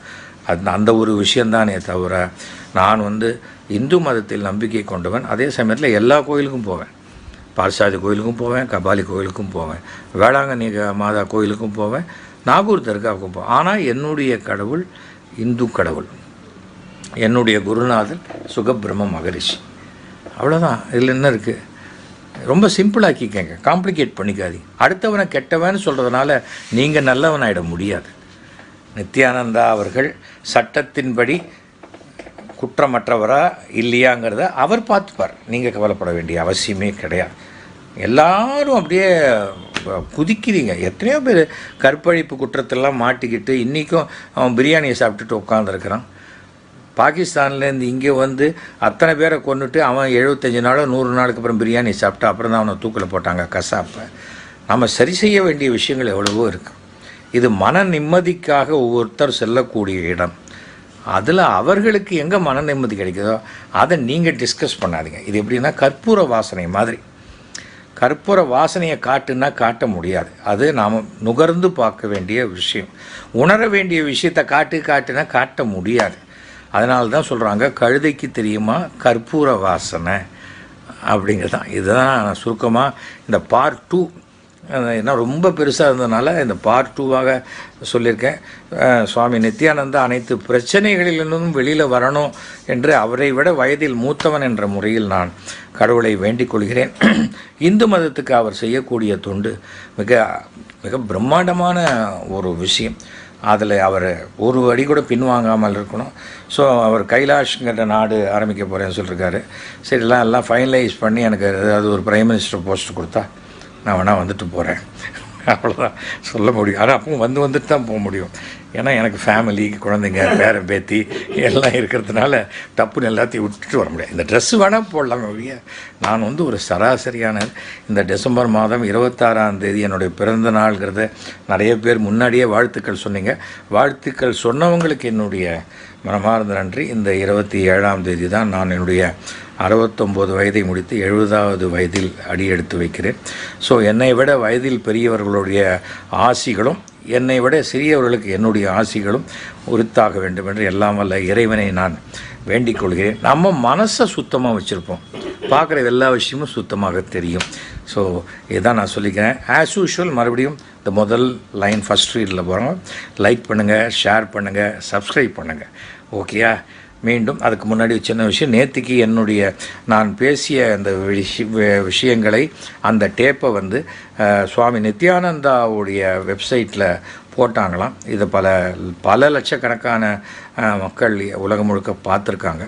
அவர்களுக்கு அந்த வெப்சைட்டில் போட்டதுக்கு என்னுடைய வாழ்த்துக்களை. இது நிச்சயமாக போடுவீங்கன்னு தெரியும். நீங்கள் அதை போடுவீங்கிறதுக்காக நான் இந்த பாயிண்ட்லாம் பேசலை. எப்போ கேட்டாலும் நான் பேசுவேன். நான் எதுவும் கையில் ரெக்கார்டு எதுவுமே வச்சுக்கல. இந்த புக்கு மாத்திரம் தூக்க முடியாது, அப்படி தூக்கி காமிச்சது இந்த புக்கு. இதுதான் இந்த புக்கு. ஓகே, மற்றபடி ஒன்றுமே இல்லை.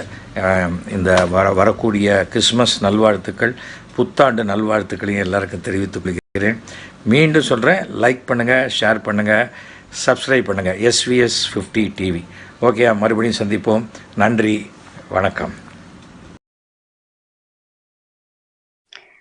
இப்போ உண்மையை தெரிந்து கொள்ள வேண்டும், என்ன நடக்குது அப்படின்றத புரிஞ்சுக்கணும் அப்படின்ற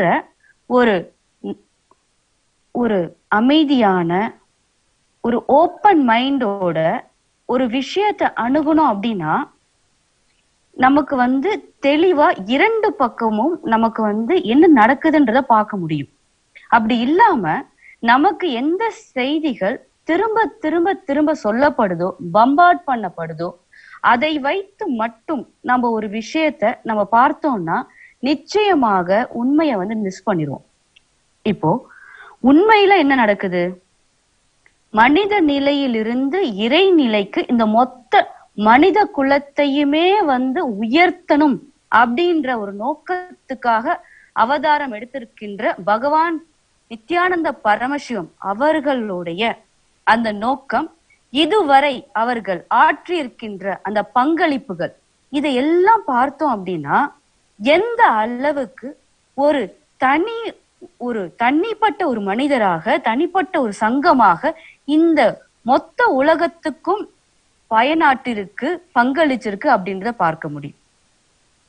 பகவான் நித்யானந்த பரமசிவம் அவர்களுடைய சீடர்கள், சந்நியாசிகள், சந்நியாசினிகள், பக்தர்கள், இவர்கள் எல்லாரும் எப்படி தங்களுடைய திறமைகளை, தங்களுடைய நேரத்தை, தங்களுடைய உழைப்பை, இந்த மொத்த வாழ்க்கையுமே இந்த மனித குலத்தினுடைய உயர்விற்காக, நலனுக்காக நம்ம வந்து ஒரு சாதாரண ஒரு தலைவலியா இருக்கட்டும், இல்ல நோயா இருக்கட்டும், இல்லைன்னா குடும்ப பிரச்சனையா இருக்கட்டும், இல்ல ஒரு பொருளாதாரத்துல வந்து நம்ம எப்படி உயர்வடையணும் அப்படின்னு இருக்கக்கூடிய சந்தேகமா இருக்கட்டும், எந்த நிலையில இருக்கக்கூடிய ஒரு கேள்விகளுக்கும் சந்தேகங்களுக்கும் மிக சிறந்த உடனடியாக அந்த பயனை தருகின்ற ஆன்மீக தீர்வுகளை அளித்து பல கோடிக்கணக்கான பக்தர்களுடைய மக்களுடைய வாழ்விற்கு நேரடியாக பங்களிச்சிருக்கார்.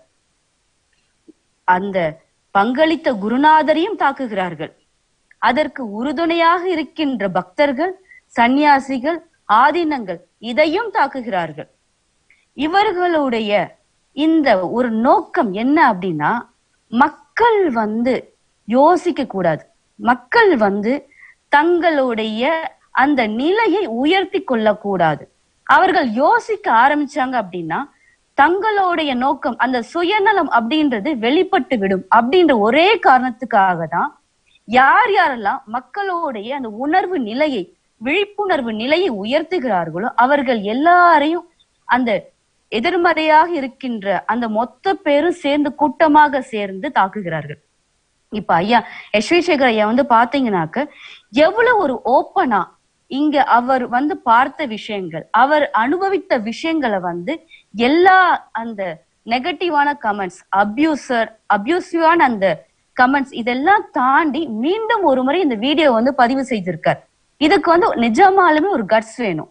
அந்த ஓப்பன்னஸ் இருந்தாதான், அந்த மெச்சூரிட்டி இருந்தாதான் தான் என்ன நம்புறோமோ, தான் எதை வந்து வாழ்றோமோ அதை வந்து மிக வெளிப்படையாக மக்கள் முன்னாடி வந்து சொல்ல முடியும். இந்த விஷயத்தை ஏன் வந்து உங்ககிட்ட இவ்வளவு ஆணித்தரமாக சொல்கின்றோம் என்றால், இத்தனை வருடங்கள் தொடர்ந்து சுவாமிஜி பகவான் நித்யானந்த பரமசிவம் அவர்களையும் அவர்களுடைய சன்னியாச சீடர்களை பற்றி தொடர்ந்து இவ்வளவு தூரம் தொடர்ந்து அயராது அந்த நெகட்டிவான ஃபால்ஸான நியூஸை வந்து தொடர்ந்து ஸ்ப்ரெட் பண்ணிக்கிட்டே இருந்தாலும் நம்ம என்ன செய்யணுமோ அது ஒரு நாள், ஒரு மணி நேரம், நிமிடம் கூட தாமதிக்காமல், சற்றும் பின்னடையாமல் தொடர்ந்து செய்துக்கிட்டு தான் இருக்கும். எவ்வளவு செய்தாலும் இதையெல்லாம் அதை பற்றி வந்து பேசாம வெளிப்படையா மக்கள் கிட்ட எடுத்துட்டு வராம ஒரு சில ஊடகங்கள் வந்து மறைச்சுக்கிட்டே இருக்கு. இப்ப வந்து பார்த்தோம்னாக்க இப்ப சமீப காலமா ஒரு விஜய் அப்படின்னு சொல்லிட்டு ஒரு பக்தர்னு சொல்லிட்டு இருக்க ஒருத்தர் இப்ப ரீசெண்டா வந்து சுவாமிஜியை பற்றியும் சன்னியாசிகள் பற்றியும் இங்க இருக்கக்கூடிய அட்மினிஸ்ட்ரேஷனை பத்தியும் ஒரு சில வதந்திகளை வந்து பரப்பிட்டு இருக்காரு. அவருடைய நோக்கம் என்ன? அதாவது அவர் என்ன சொல்றாரு, எதற்காக சொல்றாரு, எப்போ வந்து இவர் மாறினாரு, இவருடைய உள்நோக்கம் என்ன அப்படின்றத உண்மையாலுமே புரிஞ்சுக்கிட்டாதான் இந்து மத குருமார்கள் எப்படி தாக்கப்படுறாங்க, அவர்களுடைய இயக்கம் எப்படி தாக்கப்படுது, எதற்காக தாக்கப்படுது அப்படின்றத நம்மால வந்து உணர முடியும். நாம உணர்ந்து எதை நம்ம வந்து பின்பற்றணும், எதை வந்து புறக்கணிக்க வேண்டும் அப்படின்றத நம்ம தெரிஞ்சுப்போம். இப்ப நம்மோட ஸ்ரீ நித்திய யோகமயானந்த மகாராஜ் அவர்கள் வந்து இருக்காங்க. ஸ்ரீ நித்திய யோகமயானந்த மகாராஜ் அவர்கள் வந்து பார்த்தோம்னாக்க அவர் அந்த விஜய்ன்னு சொல்கின்ற அந்த நபர் அவர்களோடு பேசிய அந்த உரையாடல், அந்த போன் கான்வர்சேஷன்ல வந்து பார்த்தோம்னாக்க உண்மையாலுமே தான் எதற்காக இதை செய்கிறேன், எனக்கு வந்து நீங்க என்ன செஞ்சீங்கன்னா நான் வந்து அமைதியா இருப்பேன் அப்படின்னு அவர் பேசின அந்த எக்ஸ்டார்ஷன் டாக், எனக்கு இவ்வளவு கொடுங்க, நான் வந்து அமைதியா போறேன், நான் இதை செய்யறதுக்கான நோக்கமே என்னுடைய பிரச்சனை இவ்வளவு இருக்கு, அதுக்கு எனக்கு பணம் வேணும் அப்படின்னு ஓப்பனாக அவர் சொன்ன அந்த வாக்கு மூலம் அந்த எக்ஸ்டார்ஷன் டாக்க பத்தி இப்ப வந்து ஸ்ரீ நித்திய யோகமயானந்த மகாராஜ் அவர்கள் நம்மோட பகிர்ந்து கொள்வார்.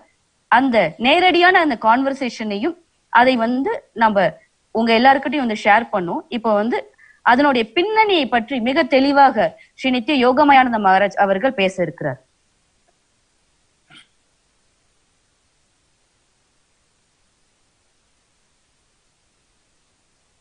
நித்யானந்தம். என்னுடைய பெயர் ஸ்ரீ நித்ய யோகமயானந்தா. நான் வந்து நேற்றே வந்து பல விவரங்களை வந்து நம்மளுடைய நித்யானந்த தொலைக்காட்சி மூலமாக பல விவரங்களை நான் பகிர்ந்து கொண்டேன். இன்னைக்கு வந்திருக்க காரணம் என்னன்னா, பல விஷயங்கள், அதாவது விஜய் அப்படிங்கிறவரு எந்த அளவுக்கு என்கிட்ட நெகோசியேட் பண்ணாரு, அதாவது கேட்டு என்னை மிரட்டிய அந்த ஆடியோ பதிவை பற்றி விளக்கத்தான் நான் வந்து இங்க வந்திருக்கேன். அந்த ஆடியோ பதிவு என்னன்னா இப்போ ஒரு சில பதிவுகள் என்னுடைய போன்ல இருக்குது, அதை என்னால இப்ப அனுப்ப முடியாத சூழ்நிலை. இப்ப நான் என்னுடைய போன்ல இருந்து இப்ப நான் இதை லைவ் ரிலேவாவே உங்கள்கிட்ட நான் காட்டுறேன். என்னோட போன்ல ஆடியோவே உங்களுக்கு நான் பிளே பண்றேன், அதையும் நீங்க பாருங்க. நித்யானந்த பரமசிவோகம் ஓம் நித்யானந்த பரமசிவோகம் ஓம் நித்யானந்த பரமசிவோகம் ஓம் நித்யானந்த பரமசிவோகம். பிரச்சனை இவ்வளோ இருக்கு. எனக்கு இந்த மாதிரியான சில விஷயங்கள், பிரச்சனைகள் நான் இப்ப ஃபேஸ் பண்ணிட்டு இருக்கேன். இதை என்னால் சால்வ் பண்ண முடியல. இப்ப எனக்கு தெரிஞ்ச ஒரே வழி, இந்த மாதிரியான அவதூறுகளை உங்க மேல செலுத்தணும் அப்படின்னா மீடியா அட்டென்ஷன் கிடைக்கும், மக்கள் பார்ப்பாங்க. உங்க மேல நான் புகார் கொடுக்குறேன் அப்படின்னாக்க எனக்கு இன்னும் பப்ளிசிட்டி கிடைக்கும்.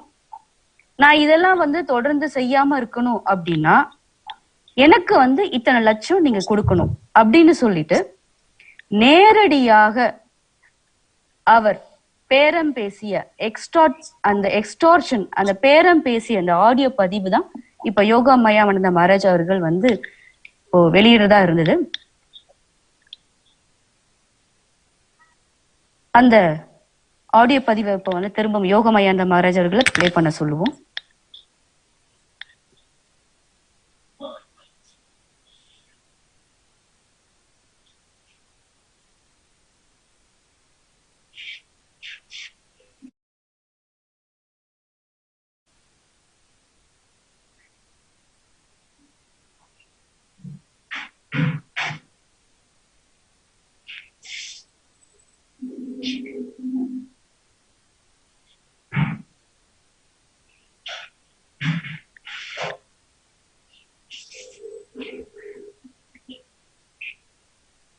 நித்யானந்தம், தடங்களுக்கு வருந்துறேன். இங்க ஒரு சில இன்டர்நெட் ப்ராப்ளம்ங்கிறதுனால இடையில இப்ப தடங்கள் ஏற்பட்டது, அதுக்கு மன்னிப்பு கேட்டுக்கிறேன்.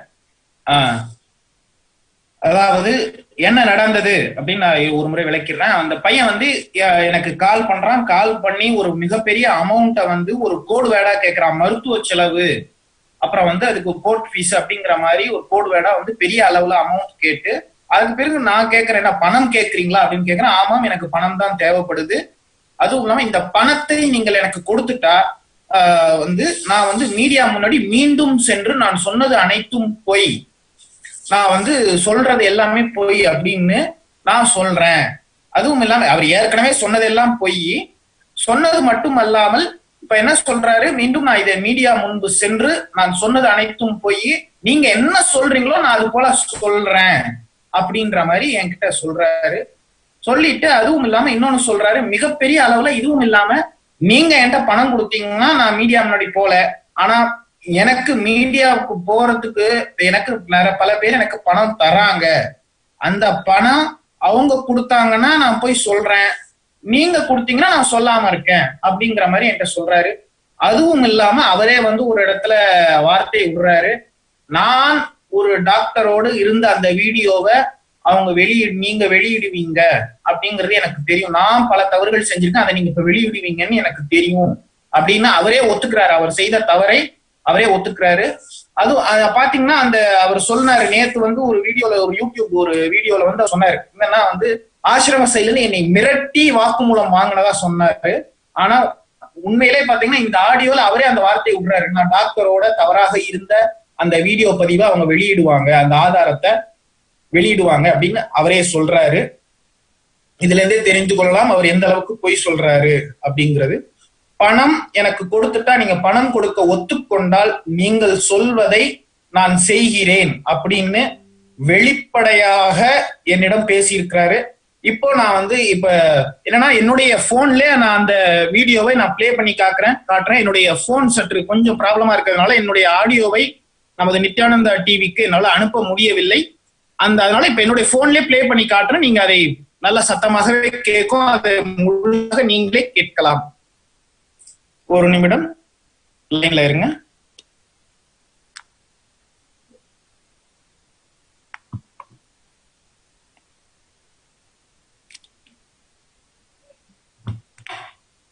இப்போ விஜய் அதாவது அந்த பையன் இப்போ இன்னைக்கு நம்ம மேல பாலியல் குற்றச்சாட்டு சொன்ன அந்த பையன் வந்து இப்போ வீடியோ நார்மல் கால் பண்றான் மெசேஞ்சர்ல அட்டன் பண்றேன். ஹலோ மெசேஞ்சர்ல பேசிட்டு இல்ல நான் வந்து இப்போ நான் உங்கள்கிட்ட பேசுறதுக்கு இப்ப நான் என்ன இருக்குது, இப்ப நீங்க ஆல்ரெடி வந்து மீடியா முன்னாடி போய் ஏதோ சொல்லிட்டீங்க சரிங்களா. என்ன கேக்குறேன்னா என்ன வேணும் நேரடியான விஷயத்துக்கு வாங்க. இப்ப என்ன விஷயத்துக்காக நீங்க தான் என்கிட்ட பாருங்க, ஃபர்ஸ்ட் ஆஃப் ஆல் கேளுங்க, நீங்க தான் என்கிட்ட சேட் பண்றீங்க சரிங்களா. என்ன வேணும்னு சொல்லுங்க. நீங்க தான் என்கிட்ட போன் பண்ணி கேக்குறீங்க. இப்ப நீங்க தானே சொன்னீங்க என்னது கேட்டுருக்கேன் எனக்கு வேணும் நான் கேட்டிருக்கேன். நீங்க இப்ப நீங்க தான் சொன்னீங்க அதை நீங்களே முடிச்சு கொடுங்க அப்படின்றீங்க. நீங்க எவ்வளவு அமௌண்ட் அப்படி எல்லாம் பில்லு அப்படின்னு சொன்னாதானே தெரியும். நீங்க ஆல்ரெடி அதை சொல்லி முடிச்சிட்டீங்க. நான் என்ன கேட்கறேன்னா இப்ப மொத்தமா எவ்வளவு வருது உங்களுடைய எதிர்பார்ப்பு அதை சொல்லுங்க. நீங்க என்ன எதிர்பார்க்கறீங்க? இப்போ நீங்க நான் என்ன கேட்கறேன்னா அமௌண்ட் அப்படிங்கறதெல்லாம் வேற விஷயம்.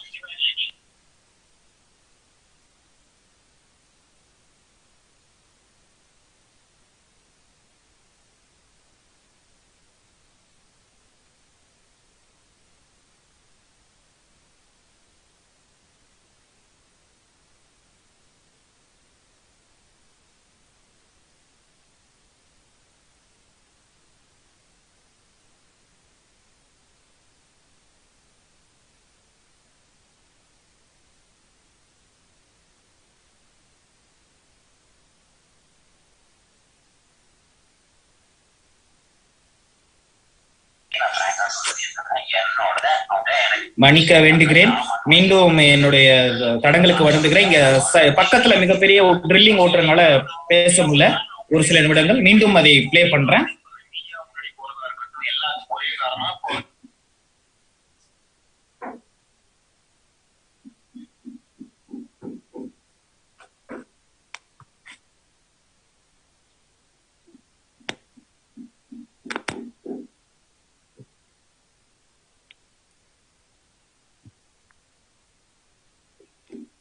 இப்போ விஜய் அதாவது அந்த பையன் இப்போ இன்னைக்கு நம்ம மேல பாலியல் குற்றச்சாட்டு சொன்ன அந்த பையன் வந்து இப்போ வீடியோ நார்மல் கால் பண்றான் மெசேஞ்சர்ல அட்டன் பண்றேன். ஹலோ மெசேஞ்சர்ல பேசிட்டீங்க. இல்ல நான் வந்து இப்போ நான் உங்கள்கிட்ட பேசுறதுக்கு இப்ப நான் என்ன இருக்குது, இப்ப நீங்க ஆல்ரெடி வந்து மீடியா முன்னாடி போய் ஏதோ சொல்லிட்டீங்க சரிங்களா. என்ன கேக்குறேன்னா என்ன வேணும் நேரடியா விஷயத்துக்கு வாங்க. இப்ப நீங்க என்ன விஷயத்துக்காக இப்ப நீங்க தான் என்கிட்ட பாருங்க, ஃபர்ஸ்ட் ஆஃப் ஆல் கேளுங்க, நீங்க தான் என்கிட்ட சேட் பண்றீங்க சரிங்களா. என்ன வேணும்னு சொல்லுங்க. நீங்க தான் என்கிட்ட போன் பண்ணி கேக்குறீங்க. இப்ப நீங்க தானே சொன்னீங்க என்னது கேட்டிருக்கேன் எனக்கு வேணும்னு நான் கேட்டிருக்கேன். நீங்க இப்ப நீங்க தான் சொன்னீங்க அதை நீங்களே முடிச்சு கொடுங்க அப்படின்றீங்க. நீங்க எவ்வளவு அமௌண்ட் அப்படி எல்லாம் பில்லு அப்படின்னு சொன்னாதானே தெரியும். நீங்க ஆல்ரெடி அதை சொல்லி முடிச்சிட்டீங்க. நான் என்ன கேட்கறேன்னா இப்ப மொத்தமா எவ்வளவு வருது உங்களுடைய எதிர்பார்ப்பு அதை சொல்லுங்க. நீங்க என்ன எதிர்பார்க்கறீங்க? இப்போ நீங்க நான் என்ன கேட்கறேன்னா இல்ல பாருங்க அமௌண்ட் அப்படிங்கறதெல்லாம் வேற விஷயம். இங்க பாருங்க நீங்க சேட் பண்ணி விவரங்கள்லாம் சொல்றீங்க. என்கிட்ட என்ன உதவி எதிர்பார்த்து இதை பேசுறீங்க அது மட்டும் எனக்கு தெரியும். எனக்கு வந்து இப்போ வந்து எனக்கு அதெல்லாம் பிரச்சனையெல்லாம் பண்ணிக்கிட்டு எனக்கு ஏன்னா நானும் ஃபேமிலியோட இருக்கிறவன், எனக்கு ஒரு அக்கா இருக்காங்க. தேவையில்லாம இதை போய் கான்ட்ரவர்சில நான் போய் கொடுறேன். அது என்ன அசிங்கம் அதெல்லாம் கட்டி என் ஃபேமிலிக்கு தான் என் லேடிஸ் லைஃப் பாதிக்குங்கிற ஒரே ரீசன் தான். சரி இதுக்கு மேல நான் போக கூடாதுன்னு நான் யோசிச்சுட்டு இருக்கேன். திருப்பி நான் ஜோதிகாக்கு கால் பண்ணேன். நான் ஈவன் 11 o'clock கூட கால் பண்ணேன்.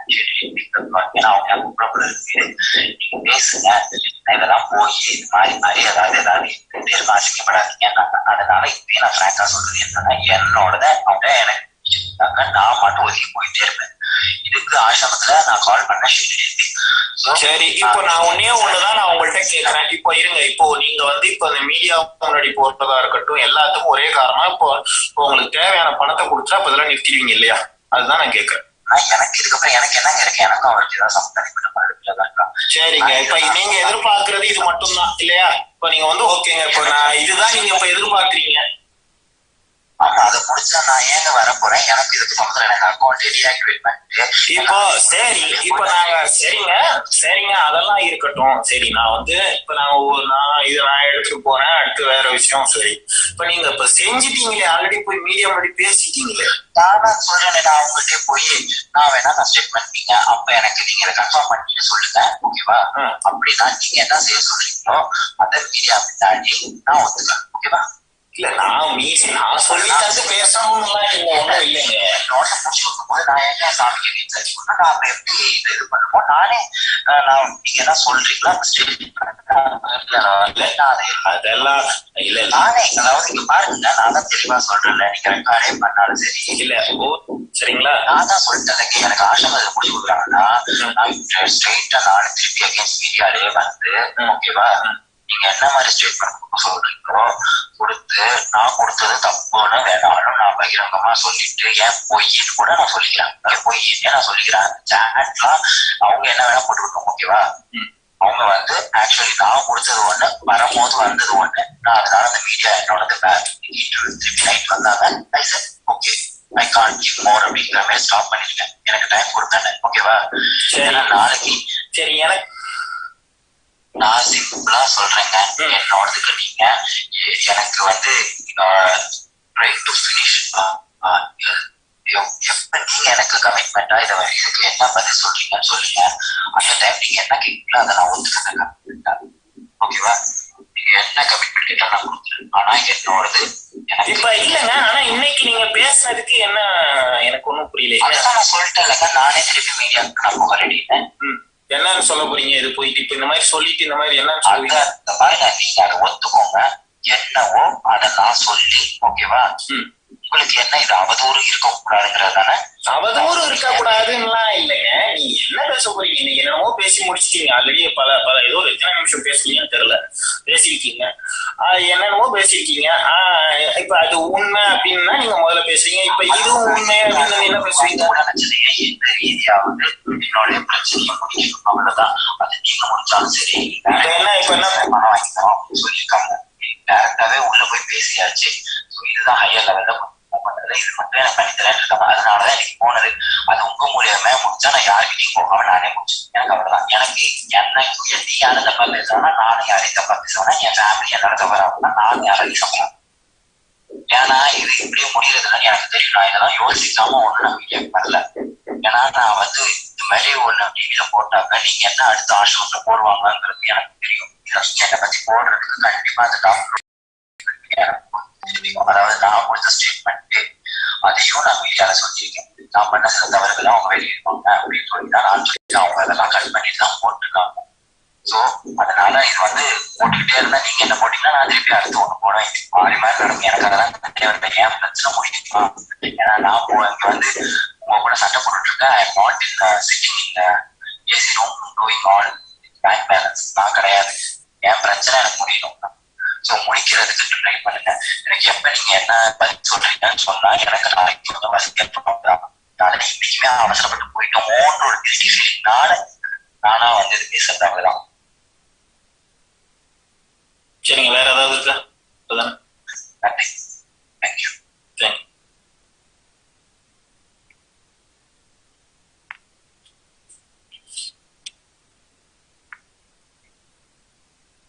நித்யானந்தம், இப்பொழுது நீங்களே பார்த்திருப்பீங்க எந்த அளவுக்கு அவர் என்கிட்ட நெகோசியேட் பண்ணாரு அப்படிங்கிறத நீங்க பார்த்திருப்பீங்க. அதாவது அவர் எதிர்பார்க்கிறது கோடிக்கணக்கான பணம். அதை நான் உண்மையா சொல்லணும், கோடிக்கணக்கான பணம். அதாவது ஒரு நண்பர் ஒருவரிடம் அவர் இப்ப சேட் பண்ணியிருக்கிறாரு. என்ன சேட் பண்ணியிருக்கிறாரு அப்படின்னா, என்னுடைய அதாவது நம்மளுடைய ஆசிரமத்தினுடைய பக்தர் ஒருவரிடம் சேட் பண்ணி என்ன சொல்லி இருக்கிறாருன்னா, நாம கோடி கணக்குல நான் பணம் புடுங்க போறேன் ஆசிரமத்தில இருந்து அப்படின்னா அவர் சேட் பண்ணியிருக்காரு. இப்ப அந்த சேட் ஸ்கிரீன்ஷாட்ஸ இப்பொழுது நான் நமது நித்யானந்தா டிவில ப்ரொஜெக்ட் பண்ண சொல்றேன். அதையும் இப்ப அவங்க ப்ரொஜெக்ட் பண்ணுவாங்க. நித்யானந்தா,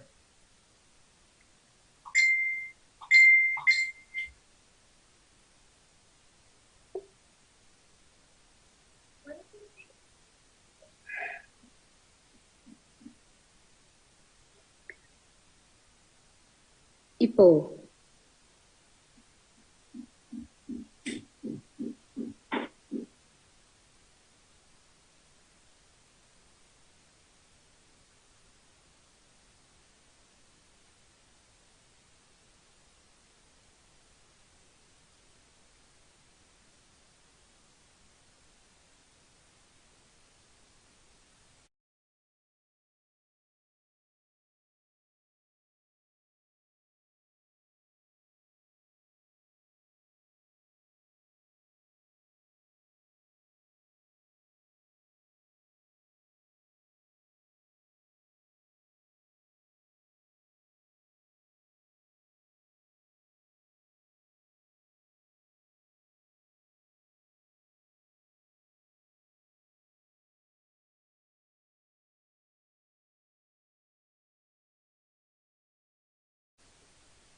இப்போ சற்று நேரத்துக்கு முன்பு ஸ்ரீ நித்ய யோகமயானந்த மகாராஜ் அவர்களோட விஜய் அப்படிங்கிறவர் எந்த அளவுக்கு கீழ்த்தரமாக இறங்கி பணத்திற்காக தான் என்னென்ன செய்யறோம், இன்னும் என்னென்ன செய்வேன் அப்படின்றத பத்தி எல்லாம் அவரே தன் வாயால நேரடியாக ஒத்துக்கொண்ட அந்த ஆடியோவை தான் நம்ம கேட்டோம்.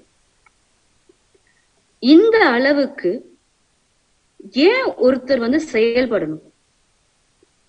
அவருடைய நோக்கம் வெறுமனே பணம் தனக்கு வேணும், அதுக்காக நான் இந்த செயலை செய்யறேன் அப்படின்னு அவர் சொல்றது மட்டும் கிடையாது. இது பகவான் நித்யானந்த பரமசிவம் அவர்கள் மீது தொடர்ந்து நடத்தப்படுகின்ற மிகப்பெரிய தாக்குதல்களுடைய ஒரு பாகம்தான்.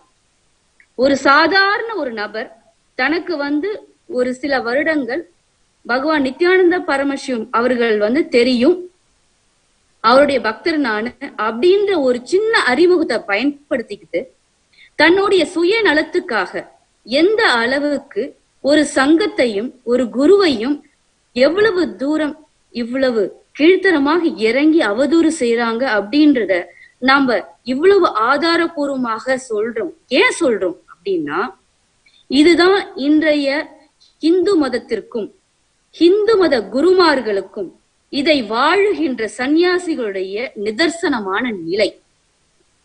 தன்னுடைய வாழ்க்கையே இந்து மதத்திற்காக இந்த தேசத்திற்காக அர்ப்பணித்த அந்த 2 சந்நியாசினிகள் அவர்கள் தொடர்ந்து 1 மாதத்திற்கு மேலாக தங்கள் தரப்பு நியாயத்தை சொல்லிக்கிட்டே இருக்காங்க. அவர்கள் நான் இந்த விஷயம் எல்லாம் எனக்கு பிடிச்சிருக்கு, நான் இந்த மாதிரிலாம் வாழணும்னு வெளி உலக ஆசைக்கும் ஆடம்பரத்திற்காகவும் அவர்கள் அந்த போராட்டத்தை செய்யல. எனக்கு சுவாமிஜி தீட்சை கொடுத்திருக்கார், நான் இந்த சக்திகளை வெளிப்படுத்தி வாழ்றேன், இந்த சத்தியங்களை நான் வாழ்றேன், இந்த மக்களுக்கு எடுத்துட்டு போய் சேர்க்கணும், இந்த சக்திகள்னால மக்களுக்கு நேரடியாக அது பயன் தருகிறது, மக்களுக்கு குணமளிக்கிறது, மக்களுடைய பிரச்சனைகளிலிருந்து அவர்கள் விடுபடுகின்றார்கள், அதை நாங்க பாக்குறோம், அதற்காகத்தான் நாங்க வாழ்றோம், எங்களுடைய வாழ்க்கையோட நோக்கமே இந்த சத்தியத்தை நாங்களும் வாழ்ந்து இதை மக்களும் வாழ்ந்து பயனடைய வேண்டும் என்பதுதான் அப்படின்றதுக்காக வாழுகின்ற 2 சன்னியாசினிகள். அந்த சன்னியாசிகளுடைய தியாகம் எங்க கேட்கப்படுது? அவருடைய வாழ்க்கையோட நோக்கம் யாருக்கு போய் சேருது? யார் புரிஞ்சுக்கிறாங்க? தன்னுடைய சுயநலத்திற்காக தங்களுடைய பெற்றோர் இவ்வளவு தூரம் அவர்கள் நாடகம் ஆடுகின்றார்கள் என்று அந்த இளம் சன்னியாசினிகள் பெற்றோராக இருந்தாலும் சத்தியம் இதுதான், உண்மை இதுதான் அப்படின்னு பகிரங்கமாக இங்க எல்லார் முன்னாடி பேசுறாங்க.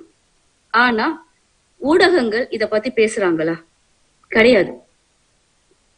இவ்வளவு தூரம் உண்மைகளை ஆதாரங்களோடு சொன்னாலும் இதை மக்கள் முன்பு எடுத்து செல்ல வேண்டிய பொறுப்பில் இருக்கின்ற ஊடகங்கள் ஏன் எடுத்து செல்ல மாட்டேங்கிறாங்க? ஏன்னா அவங்களுக்கு தேவை உண்மை கிடையாது, அவங்களுக்கு தேவை அவங்களுடைய டிஆர்பி. Because negativity cells. யார பத்தி ஒரு விஷயம் நல்ல விஷயம் அப்படின்னா அத சொன்னா மக்கள் காதுல வாங்க கூட மாட்டாங்க. பகவான் நித்யானந்த பரமசிவம் அவர்கள் இத்தனை ஆலயங்களை உருவாக்கியிருக்கார், இத்தனை லட்சக்கணக்கான பேருக்கு தீட்சை கொடுத்திருக்கார், இத்தனை கோடிக்கணக்கான பேருடைய வாழ்க்கையில நல்ல மாற்றங்களை ஏற்படுத்தி கொடுத்திருக்கார் அப்படின்னா அத பத்தி போடுவாங்களா? மாட்டாங்க. அதனால எனக்கு என்ன அப்படின்னு பாப்பாங்க. அதனால எனக்கு என்ன அப்படின்னா, உங்களுக்கு ஒரு கட்டத்துல உங்க வாழ்க்கையில ஒரு துக்கம் வந்தா, ஒரு நோய் வந்தா, உங்களுக்கு ஒரு மனசோர்வு வந்தா, நீங்க எந்த ஒரு அடிமை பழக்கத்திற்கு பின்னால் போயும் உங்களுடைய வாழ்க்கையையும் உங்கள் வாழ்க்கை நோக்கத்தையும் அழித்து கொள்ள கூடாது. இந்த சத்தியங்கள் எல்லாம் நேரடியாக உங்க வாழ்க்கையில பயன் தரும். இந்த சத்தியங்களை ஜஸ்ட் நீங்க கேளுங்க, பிராக்டிஸ் பண்ணுங்க அப்படின்ற அந்த ஒரு உயர்ந்த நோக்கத்திற்காக வாழுகின்ற அந்த சன்னியாசிகளையும் இந்த ஆதீனவாசிகளையும் இதையெல்லாம் வழி நடத்துகின்ற அந்த குருமார் தொடர்ந்து தாக்கிக்கிட்டே இருக்காங்க. எவ்வளவுதான் எதிர்மறை தன்மைகளை ஊடகங்கள் சில ஊடகங்கள் சொன்னாலும் அந்த நேரத்திற்கு அது ரொம்ப சுவாரஸ்யமா பரபரப்பாக பேசினாலும் never negativity wins. Negativity can sell, but negativity will never win. ஏன்னா இந்த மொத்த பிரபஞ்சமும் அதற்கென்ற ஒரு தர்மத்தில் தான் இயங்கும். அந்த பிரபஞ்ச தர்மத்திற்கு யார் இயைந்து அதற்கு ஒருங்குவித்தலோடு இருந்து வாழ்கின்றார்களோ, மற்றவர்களை வாழ வைக்கின்றார்களோ, அவர்கள்தான் அந்த தர்மத்தின்படி வாழ்கின்றவர்கள் மட்டும்தான் என்னைக்குமே வெல்வார்கள். இந்த நேரம் இவ்வளவு அபாண்டமான அந்த பொய்களையும் அந்த வதந்திகளையும் தொடர்ந்து மக்கள் வந்து கேட்டு கேட்டு கேட்டு ஒரு சலிப்புக்கே வந்திருப்பாங்க. என்னடா தொடர்ந்து இதே போல சொல்லிட்டு இருக்காங்க, ஒருவேளை அது உண்மையோ, ஒருவேளை இப்படியும் இருக்குமோ, ஒருவேளை இது அப்படிதான் நடக்குதோ அப்படின்ற அந்த ஒரு சந்தேகத்திற்குள்ள தள்ளுகின்ற அந்த வேலையை தான் ஒரு சில ஊடகங்கள் தொடர்ந்து செய்துட்டு இருக்கு. ஒருத்தரை பத்தி தொடர்ந்து எதிர்மறையான நெகட்டிவான நியூஸ வந்து சொல்லிக்கிட்டே இருந்தாக்க அந்த மக்களுடைய மனம் வந்து அதை வந்து ஒரு ரொம்ப சுலபமா அதை வந்து ஆமா இப்படிதான் இருக்கும், இப்படிதான் வந்து மக்கள் வந்து பேசிக்கிறாங்க, ஒருத்தவங்க மட்டும் இல்ல எல்லாருமே இப்படிதான் பேசுறாங்கன்னு அவர்களை நம்ப வைத்து அந்த நெகட்டிவிட்டியை ப்ரொபகண்டா பண்ணி அவர்களை நம்ப வைத்து தாங்கள் என்ன நினைக்கின்றோமோ, தாங்க எந்த நெகட்டிவிட்டியை வந்து ஸ்ப்ரெட் பண்ண விரும்புகின்றோமோ அதை வந்து இந்த சில ஊடகங்கள் வந்து ஸ்ப்ரெட் பண்ணிக்கிட்டு இருக்காங்க. யார் ஒருவர் மக்களுடைய உணர்வு நிலையை விழிப்படைய செய்வதற்காக வாழ்ந்து கொண்டிருக்கின்றாரோ அவர்கள் மீது ஒருவர் வந்து ஒரு புகார் சொல்றாரு அப்படின்னா அந்த புகாரினுடைய நோக்கம் என்ன, அதன் என்ன, அடிப்படை என்ன என்பதையும் மக்கள் வந்து இப்ப பார்க்க துவங்கிட்டாங்க அப்படின்றதுதான் உண்மை. அதாவது ஒரு சில வருடங்களுக்கு முன்பு மெயின் ஸ்ட்ரீம் மீடியா ஊடகம் என்ன சொல்லுதோ அததான் மக்கள் வந்து நம்பிட்டு இருந்தாங்க. ஆனா இப்போ ரீசெண்டா இந்த சோசியல் மீடியா வந்ததுல இருந்து எல்லா பக்கமும் எல்லா விதமான செய்திகளும் என்ன நடந்துட்டு இருக்கு அப்படின்ற எல்லா சைடு அந்த இன்ஃபர்மேஷன்ஸையும் மக்கள் வந்து பார்க்க ஆரம்பிச்சு அத வந்து கேள்வி கேட்கிறாங்க, அதை பார்க்கிறாங்க, உண்மை எங்க இருக்கோ அதை சப்போர்ட் பண்றாங்க அப்படின்றத அந்த ஊடகத்துறை வந்து தொடர்ந்து அதை அனலைஸ் பண்ணிட்டு தான் இப்ப என்ன பண்றாங்கன்னாக்க ரொம்ப பேக்டா வந்து அந்த அட்டாக் வந்து தொடர்ந்து நடத்திட்டு இருக்காங்க. ஆனா மக்கள் வந்து ரொம்ப புத்திசாலி, எல்லா சைடு இருக்கக்கூடிய இன்ஃபர்மேஷனும் சோசியல் மீடியா மூலமா தெரிஞ்சுட்டு அவர்கள் கேட்கின்ற அந்த லாஜிக்கான அந்த கமெண்ட்ஸ், லாஜிக்கான அந்த கேள்விகள், இது எல்லாவற்றுக்கும் பதில் சொல்லாம ஆனா எப்பவுமே வந்து பாத்தீங்கன்னாக்க தொடர்ந்து ஒரு எதிர்மறையான செய்திகளை தான் வந்து சொல்லிட்டு இருக்காங்க. இப்போ தொடர்ந்து மா நித்யானந்திதாவா இருக்கட்டும் இல்ல மா தத்துவபிரியாவா இருக்கட்டும் அவங்க தொடர்ந்து அவர்கள் சைடு இருக்கக்கூடிய விளக்கங்களை சொல்லிட்டு இருக்காங்க. மக்கள் கிட்ட அவர்கள் வந்து எடுத்து சொல்லிக்கிட்டே இருக்காங்க. போலீஸ் என்னென்ன வகையில வந்து அவங்களுக்கு சிக்கலை உருவாக்குறாங்க, அவர்கள் எப்படிப்பட்ட சூழ்நிலையில இருக்கிறாங்க, அவர்கள் இதற்கு முன்பு எப்படிப்பட்ட வாழ்க்கைய வாழ்ந்தாங்க, வாழ விரும்புறாங்க, இது எல்லாமே சொல்றாங்க. ஆனா இந்த தரப்பு செய்திகளையும் ஊடகங்கள் வந்து எடுத்து சொல்றாங்களா? கிடையாது. இப்போ இதன் மூலமாக நம்ம என்ன உங்களுக்கு வந்து சொல்ல விரும்புறோம் அப்படின்னா, இரண்டு தரப்பு செய்திகளையும் சீர்தூக்கி பாருங்க. ஓபன் மைண்டடா திறந்த மனப்பான்மையோடு இரண்டு பக்கத்தையும் பாருங்க. ஒரு சின்ன வயசுல ஒரு சந்நியாசம் எடுத்து துறவரம் மேற்கொண்டு தியாகம் செய்து இந்த வாழ்க்கைய வாழ்ந்து இந்த எதிர்ப்புகளையும் மீறி தொடர்ந்து அந்த கொள்கையில பிடிப்பும் அந்த வைராக்கியத்தோட்டும் இவ்வளவு தூரம் இவங்க நிக்கிறாங்க அப்படின்னா இவங்க என்னதான் சொல்றாங்க அப்படின்னு நம்ம கொஞ்சம் கேட்போன்ற அந்த ஓப்பன்னஸ் உங்ககிட்ட எதிர்பார்க்கும். எங்களால உங்க சூழ்நிலை புரிஞ்சிக்க முடியுது. ஏன்னா எந்த சேனலை திறந்தாலும், எந்த பக்கம் திறந்தாலும், எந்த பேஸ்புக்கை திறந்தாலும் அதிகப்படியாக மோர் தென் 90% சொல்லலாம், மோர் தென் 90% நெகட்டிவ் இன்ஃபர்மேஷன் தான் வந்து ஃபீட் பண்ணிக்கிட்டே இருக்காங்க, தொடர்ந்து பம்பார்ட் பண்ணிட்டு இருக்காங்க. அதற்கு மத்தியிலும் உங்ககிட்ட நாங்க பணிவன்போடு கேட்டுக்கிறது என்ன அப்படின்னா, உங்களுக்கு நீங்க உங்க வாழ்க்கையில இது வந்து பர்சனல் யாருக்கும் நடக்கிறதுன்றத பார்க்காம உங்க லைஃப்லயும் நீங்க அனலைஸ் பண்ணி பாருங்க. இன்னைக்கு இந்த சன்னியாசிகள் வந்து மேற்கொண்டு இருக்காங்க, நாளைக்கு ஹிந்து மதத்துக்காக யார் நிக்கணும்னு நினைச்சாலும் இதே விஷயத்த அவங்க வந்து எதிர்கொள்ள நேரிடும். தொடர்ந்து இது வந்து நடந்துகிட்டு தான் இருக்க போகுது. இது வந்து யாரோ ஒரு சுவாமிஜிக்கா யாரோ ஒரு சன்னியாசிக்கு நடக்கிறது கிடையாது. இது நம்மளுடைய கொள்கைக்கு எதிராக நடக்கின்ற ஒரு விஷயம் அப்படின்றத சீர்தூக்கி பார்த்து அந்த உண்மையை ஜஸ்ட் லிசன் பண்ண வந்து பார்க்கணும். எந்த ஒரு நேரத்திலையும் ஒரு சைடா மட்டும் இருக்கக்கூடிய விஷயங்களை எடுத்து நம்ம பயாஸ்டா ஒரு பக்கம் மட்டும் நம்ம பார்த்து நம்ம ஒரு முடிவுக்கு வராம நம்மளுடைய தார்மீகமான முறையில தர்மத்தின்படி 2 பக்கமும் பார்த்து நீங்க இந்த செய்திகளை உள்வாங்கி நீங்க ஒரு முடிவுக்கு வரணும் அப்படின்றத நாங்க தாழ்மையோட கேட்டுக்கிறோம். இந்த நெகட்டிவிட்டி அப்படின்ற அந்த விஷயத்தை பத்தி சொல்லும் பொழுது இன்னும் ஒரு சில விஷயங்கள் என்ன சொல்லணும் நான் பகிர்ந்துக்கணும்னு நினைக்கிறேன்னா, ஒரு மனம் அப்படிங்கிறது எதனால அது உயிர்ப்போட இருக்கு அப்படின்னா, அது ஒரு இயல்பான தன்மையிலே பாத்தீங்கன்னாக்க ஒரு எதிர்மறையான ஒரு விஷயங்களை தான் அதிகமா ஈர்க்குது, அதிகமாக அது பார்க்குது, அதிகமாக அது தன்னுடைய ஒரு விருப்பமான ஒரு விஷயமாக தேர்ந்தெடுத்து வைக்குது. மனம் அப்படிங்கிற ஒரு விஷயத்தினுடைய பேசிக்கான ஸ்ட்ரக்சரை நம்ம பார்த்தோம் புரிஞ்சுக்கிட்டோம் அப்படின்னா நம்மளுடைய மனம் எப்படி இயங்குது அப்படின்னு புரிஞ்சுப்போம். இப்ப மீடியா அந்த ஊடகம் அப்படிங்கிறது நெகட்டிவிட்டிய தொடர்ந்து கொடுக்குது அப்படின்னா அது வெறுமனே அதனுடைய பக்கம் மட்டுமல்ல, மக்களும் அதை திரும்ப திரும்ப பார்க்கிறாங்க, திரும்ப திரும்ப கேட்கிறார்கள், அதை விரும்புகிறார்கள். அதனாலதான் மீண்டும் மீண்டும் அதே போன்ற செய்திகளை மக்களுக்கு திரும்ப திரும்ப கொடுக்கறாங்க.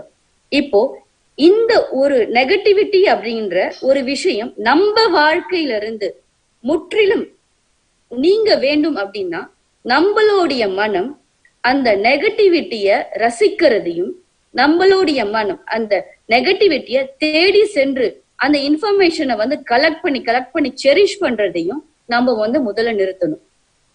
இந்த ஒரு அனாலிசிஸ், இந்த பகுத்து ஆராய்ந்து பார்த்தோம்னா நம்மளுடைய மனதை பற்றி நாமளே பகுத்து ஆராய்ந்து பார்த்தோம் அப்படின்னா நமக்கே தெரியும். மீடியா அப்படின்றது, ஊடகம் அப்படின்றது 90% மேல நெகட்டிவான நியூஸ் தான் பெரும்பாலான நேரங்கள்ல சொல்றாங்க. அதையே தொடர்ந்து நம்மளுடைய மனம், நம்மளுடைய உணர்வுகள், நம்மளுடைய உணர்ச்சிகள் உள்ள எடுத்துக்கிட்டே இருந்தாக்க உள்ளுக்குள்ள ஓடுகின்ற எண்ணங்களும் உள்ளுக்குள்ள எதிரொலிக்கின்ற அந்த உணர்வும் 90% மேல எதிர்மறையாக தான் இருக்கும். 90% மேல நம்மளுடைய உணர்வும் நம்மளுடைய எண்ணங்களும் எதிர்மறையாகவே இருந்தால் நம்ம வாழ்க்கை எப்படி இருக்கும்? நம்மளால சாதிக்க முடியுமா? ஒரு விஷயத்த நம்ம நம்ம லைஃப்ல சக்சஸ்ஃபுல்லா செய்யணும் அப்படின்னா அந்த விஷயம் என்ன அப்படின்றத நம்ம எடுத்து அதை சீர்தூக்கி அதை பற்றி ஆக்கப்பூர்வமான கருத்துக்களையும் ஆக்கப்பூர்வமான சிந்தனைகளையும் ஆக்கப்பூர்வமான அந்த எண்ண ஓட்டங்களையும் மீண்டும் மீண்டும் மீண்டும் அதை எடுத்துட்டு அதையே நம்ம தியானம் செய்தாதான், அது மயமாக மாறினால்தான் அது நமக்கு சித்திக்கும். இல்லைன்னா அது நமக்கு சான்ஸ் இல்லை. எப்பவோ ஒரு முறை சக்சஸ் பத்தி யோசிச்சுட்டு நம்ம லைஃப்ல எப்பவுமே சக்சஸ்ஃபுல்லா இருக்கணும் அப்படின்னு எதிர்பார்த்தா அது நடக்காது. Life will not happen in that way. நம்மளுடைய டிரான்ஸ்ஃபர்மேஷன்ல தான் நம்ம மொத்த வாழ்க்கை இருக்கு. இந்த நெகட்டிவான ப்ரொபகண்டா, இந்த நெகட்டிவிட்டி, இந்த ஒரு விஷயம் வெளியில இருப்பது மட்டுமல்ல, இது நமக்குள்ளும் இருக்கின்றது. மாற்றம் நடக்க வேண்டும் அப்படின்னா முதல்ல நமக்குள்ள அதை துவங்கணும். நமக்குள்ள நம்ம துவங்குறது அப்படின்னா ஃபர்ஸ்ட் நாம நமக்குள்ள இருக்கக்கூடிய என்ன ஓட்டங்களை ஆராய்ந்து பார்க்கணும். எதெல்லாம் நம்ம அதிகமா ஆர்வமா பார்க்கிறோம், எதெல்லாம் அதிகமா ஆர்வமா கேட்கிறோம். நீங்களே பாருங்க, காலையில எழுந்ததுல இருந்து நீங்க உங்களுடைய முகநூல் பக்கத்தையோ இல்லைன்னா இந்த ஊடகங்கள் சொல்லுகின்ற செய்திகளையோ இல்லைன்னா நீங்க பேசுகின்ற மற்றவர்களோடு பேசுகின்ற உரையாடல்களோ அதெல்லாம் எந்த அளவுக்கு வாழ்க்கைக்கு பயனுள்ளதாக ஆக்கப்பூர்வமாக இருக்கு, எத்தனை சதவிகிதம் அது நல்லதை பற்றி இருக்கு, நம்ம வாழ்க்கைக்கு அது முன்னேற்றம் தரும் அப்படின்றத சார்ந்து இருக்கு அப்படின்றத பாருங்க. எவ்வளவு நேரம் நம்மளுடைய வாழ்க்கையில ஒவ்வொரு நாளும் நாம நெகட்டிவான நியூஸ கேட்கிறோம், நாடகங்களை பாக்குறோம், சீரியல்களை பாக்குறோம், செய்திகளை கேட்கிறோம், மத்தவங்க போடுற நெகட்டிவான கமெண்ட்ஸ படிச்சு நம்மளுக்குள்ளேயே நம்ம செரிஷ் பண்றோம் அப்படின்றதையும் பாருங்க. எவ்வளவு நேரம் உங்கள் உணர்வை எதன் மீது நீங்கள் செலுத்துகின்றீர்களோ அதுதான் உங்க வாழ்க்கையில வந்து மீண்டும் மீண்டும் நடக்க போகுது. உங்க வாழ்க்கை மீண்டும் மீண்டும் மீண்டும் மிகுந்த வெற்றியுடையதாக இருக்கணும் அப்படின்னா உங்களுடைய உணர்வில் முதலில் அதை எடுத்துட்டு வாங்க. அந்த பாசிட்டிவான விஷயங்கள் எடுத்துட்டு வாங்க. மக்களோட வாழ்க்கைக்கு கான்ட்ரிபியூட் பண்ணணும், மக்களோட வாழ்க்கைக்கு பங்களிக்க வேண்டும் அப்படின்ற விஷயங்களை உங்களுக்குள்ள நீங்க எடுத்துட்டு வந்தீங்கன்னா அப்போ நீங்க யார் யாரெல்லாம் இந்த உலகத்துல மக்களுடைய நலனுக்காக இருக்கிறார்கள், வாழ்கின்றார்கள், செயல்படுகின்றார்கள் என்பதை உங்களால புரிஞ்சுக்க முடியும். அதை புரிஞ்சுக்க ஆரம்பிச்சீங்கன்னா யார் யாரெல்லாம் மக்களுடைய வாழ்க்கையில வந்து எந்த ஒரு பங்களிப்புமே செய்யாம வெறுமனே குறை மட்டும் சொல்லிக்கிட்டு வாழ்ந்துட்டு பயனடைஞ்சிட்டு இருக்காங்க அப்படின்றது உங்களால புரிஞ்சுக்க முடியும். நீங்க ஜஸ்ட் உங்களுக்குள்ளார இந்த ஒரு விஷயத்த நீங்க செஞ்சீங்கனாலே வெளியில உங்களை சுற்றி நடக்கின்ற மொத்த விஷயத்தையும் உங்களால வந்து அனலைஸ் பண்ண முடியும். இத வந்து நான் வெறுமனே நான் வந்து வாய் வார்த்தையாக சொல்லல, என்னோட வாழ்க்கையில நான் இத அனுபவமாக உணர்ந்து இத வாழ்ந்துட்டு இருக்கிற இந்த ஒரு அனுபவத்தில இருந்து நான் உங்ககிட்ட சொல்றேன். எப்போலாம் நான் வாழ்க்கையில வந்து மக்களுடைய நலனுக்காக பங்களிச்சிடணும் அப்ப எல்லாம் மிகுந்த ஆரோக்கியத்தோடும் மிகுந்த உற்சாகத்தோடும் மிகுந்த வெற்றியும் நான் என் லைஃப்ல வந்து நான் பார்த்திருக்கேன். எப்போல்லாம் எனக்கு வந்து வாழ்க்கையில வந்து ஒரு சோர்வு ஏற்பட்ட உடனே அதற்கான காரணத்தை வெளியில இருக்கிற ஒருத்தர் அப்படின்னு நான் பாயிண்ட் அவுட் பண்ண ஆரம்பிச்சு அந்த பிளேம் பண்ண ஆரம்பிச்சு அந்த காரணங்கள் எல்லாத்துக்கும் எதிர்மறையான விளக்கங்களை கொடுக்க ஆரம்பிச்சிடணும். அப்போ எல்லாமே டிஃபால்ட்டா என் லைஃப்ல வந்து நெகட்டிவிட்டி மட்டும்தான் இருந்திருக்கு, ஃபெயிலியர் மட்டும்தான் இருந்திருக்கு. இத உங்க வாழ்க்கையிலும் நீங்க பார்க்கலாம். இதற்கான வழி என்ன, இதற்கான தீர்வுகள் என்ன, இதற்கு நம்மளுடைய முன்னோர்கள் என்ன சொல்லியிருக்காங்க, நம்மளுடைய வாழ்க்கையில தொடர்ந்து வெற்றி பெறணும் அப்படின்றதுக்காக தான் இந்து மதம் அந்த கொள்கைகளை வந்து எடுத்து சொல்லுது.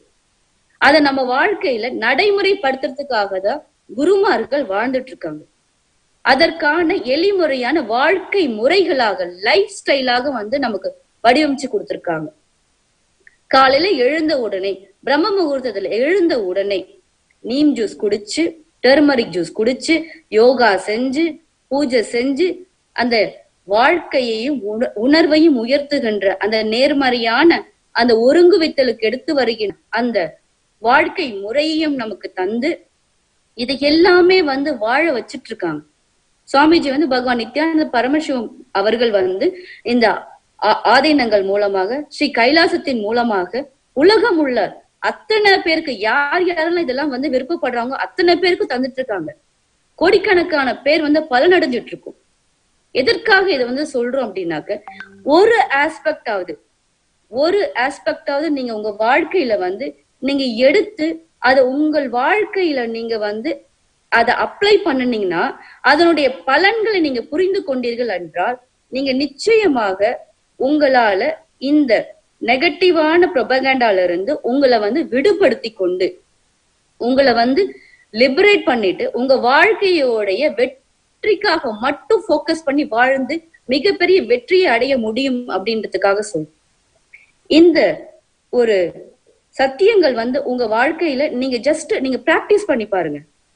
அதுக்கு நேரடியான சொல்யூஷன் அப்படின்னாக்க தீர்வு என்ன அப்படின்னா குருநாதரிடம் இருந்து வருகின்ற அந்த ஞான சத்தியங்கள், அந்த மெய்ஞான சத்தியங்கள், உயர்ஞான சத்தியங்கள் நம்ம உயிருக்குள்ள ஊடுருவி சென்று நம்மளுடைய அந்த உணர்வு நிலையை உயர் விழிப்புணர்வு நிலைக்கு அந்த சூப்பர் கான்சியஸ் ஸ்டேட்டுக்கு எடுத்துட்டு போகும். நம்ம வந்து தொடர்ந்து சினிமா பாடல்கள் கேட்டோம்னா அது எந்த உணர்வு நிலையிலிருந்து பாடப்படுதோ அந்த நிலையில தான் இருக்கும். தொடர்ந்து எதிர்மறையான செய்திகளை நம்ம கேட்டுட்டு இருந்தோம் அப்படின்னாக்க அது பேசினவங்க எந்த ஒரு நிலையில இருந்து பேசினாங்களோ அந்த ஒரு நிலையில தான் நாமளும் இருப்போம். அப்கோர்ஸ் நம்ம எல்லாருமே வந்து நம்ம லைஃப்ல வந்து பயனடையணும்னு நினைக்கிறோம், எப்பவுமே சக்சஸ்ஃபுல்லா இருக்கும்னு நினைக்கிறோம், எப்பவுமே வந்து நம்மளுடைய உணர்வு நிலையில உயர்ந்து இருக்கும்னு நினைக்கிறோம்.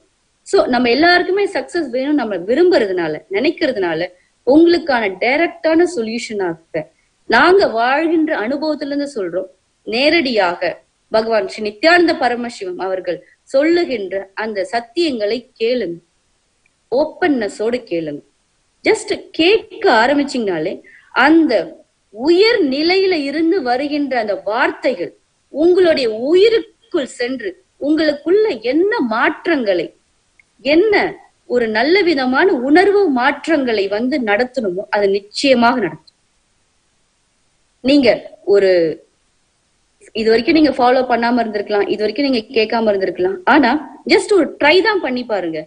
உங்களுடைய லைஃப்ல உங்களுக்கு வந்து எது தீராத பிரச்சனையா இருக்கு அப்படின்னு நீங்க நினைக்கிறீங்களோ அந்த ஒரு விஷயத்த ஆழமா உங்களுக்குள்ள நினைச்சிட்டு, இதற்கான தீர்வு எனக்கு இன்னைக்கு கிடைக்கணும் சுவாமிஜி, எனக்கு கிடைக்கிறதுக்கு அருள் புரிங்க அப்படின்ற ஒரு பிரேயர்ஃபுல் மூடோட, ஒரு ஆழ்ந்த பிரார்த்தனை உணர்வோட நீங்க உட்கார்ந்து ஒரு ஜஸ்ட் ஒரு ஃபியூ மினிட்ஸ் நீங்க வந்து மனசுக்குள்ள பிரார்த்தனை பண்ணி நீங்க அந்த ஜஸ்ட் உங்களுடைய உணர்வை திறந்து வச்சாலே போதும்.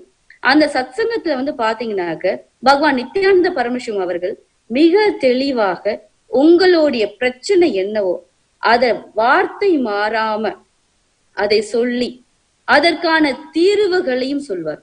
இத நேரடியாக உங்ககிட்ட பர்சனலா வந்து சுவாமிஜி பேசுற மாதிரியே இருக்கும். ஏன்னா நாங்க ஒவ்வொருத்தரும் இதை எங்களுடைய அனுபவத்துல நாங்க பார்த்திருக்கோம். எப்பொல்லாம் வந்து எங்களுக்கு வந்து ஒரு சில விஷயங்கள் புரிபடாம இருக்குதோ, ஒரு சில விஷயங்களுக்கு தீர்வு தெரியாம நம்ம தவிச்சிருக்கோமோ, அப்ப எல்லாம் ஜஸ்ட் சுவாமிஜி இது எங்களுக்கு புரியல, எங்களுக்கு வந்து புரிய வைங்க, இது வந்து எங்களுக்கு அடுத்த நிலையில இது வந்து நாங்க விளங்குறதுக்கு எங்களுக்கு ஹெல்ப் பண்ணுங்கன்னு அந்த ஆழ்ந்த பிரார்த்தனை உணர்வோடு இருந்து நம்ம கேட்டிருந்த எல்லா நாட்களும் ஒவ்வொரு தருணமும் எங்களுக்கு வந்து விடை கிடைச்சது. சோ இத வந்து நாம இன்னைக்கு வந்து ஜஸ்ட் எக்ஸ்பெரிமெண்ட் பண்ணி பார்க்கலாம். இதற்கான தருணம் தான் இது. நீங்க ஆழ்ந்து கண்களை மூடி உங்களுக்குள்ள இருக்கக்கூடிய அந்த நேர்மையான தன்மை உங்களுக்குள்ள பொங்கி பெருகி நீங்க வாழ்க்கையில நலமடையணும், வெற்றி அடையணும் அப்படின்ற பிரார்த்தனை உணர்வோட இந்த தியானத்துக்குள்ளார நம்ம போகலாம். ஓம் நித்யானந்த பரமசிவோகம் அப்படிங்கிற அந்த மந்திரத்தை நீங்க ஆழ்ந்து உங்க உணர்வினுடைய அடியாழத்திலிருந்து நீங்க உங்க உள்ளுக்குள்ள உச்சாடனம் செய்யுங்க. இந்த மந்திரமானது உங்கள் உணர்வு நிலையை உயர்த்தி உயர் நிலையோடு இறை சக்தியோடு குரு சக்தியோடு இணைக்கும். இந்த மந்திர உச்சாடனத்தை நாம் இப்பொழுது துவங்குவோம்.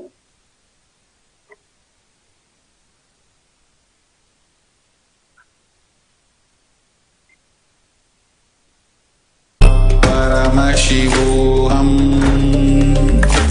ஓம் நித்யானந்த பரமசிவோகம்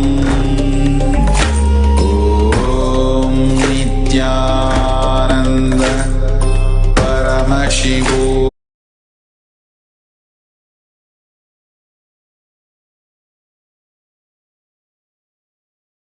சிவோகம்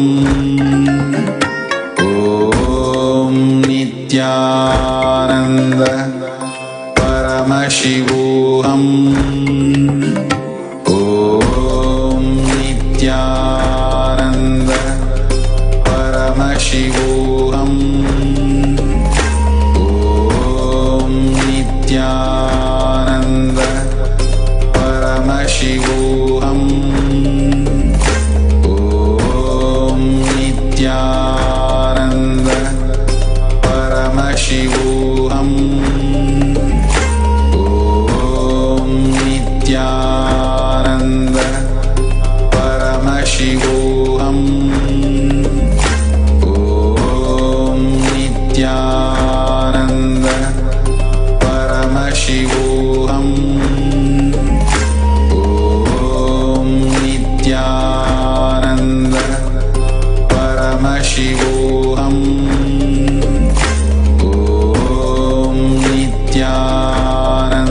நித்யானந்த பரமசிவோகம்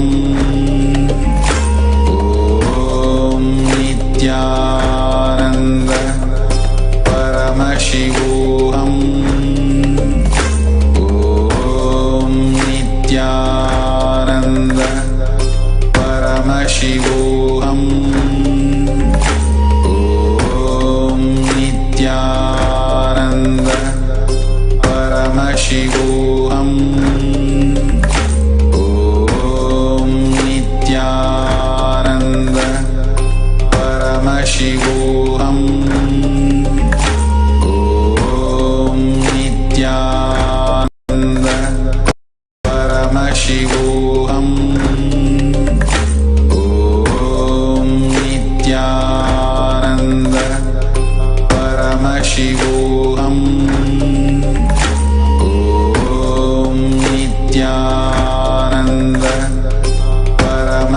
शिवोऽहम् ॐ नित्यानन्द शिवोऽहम् ॐ नित्यानन्द परमशिवोऽहम् ॐ नित्यानन्द परमशिवोऽहम् ॐ नित्यानन्द परमशिवोऽहम्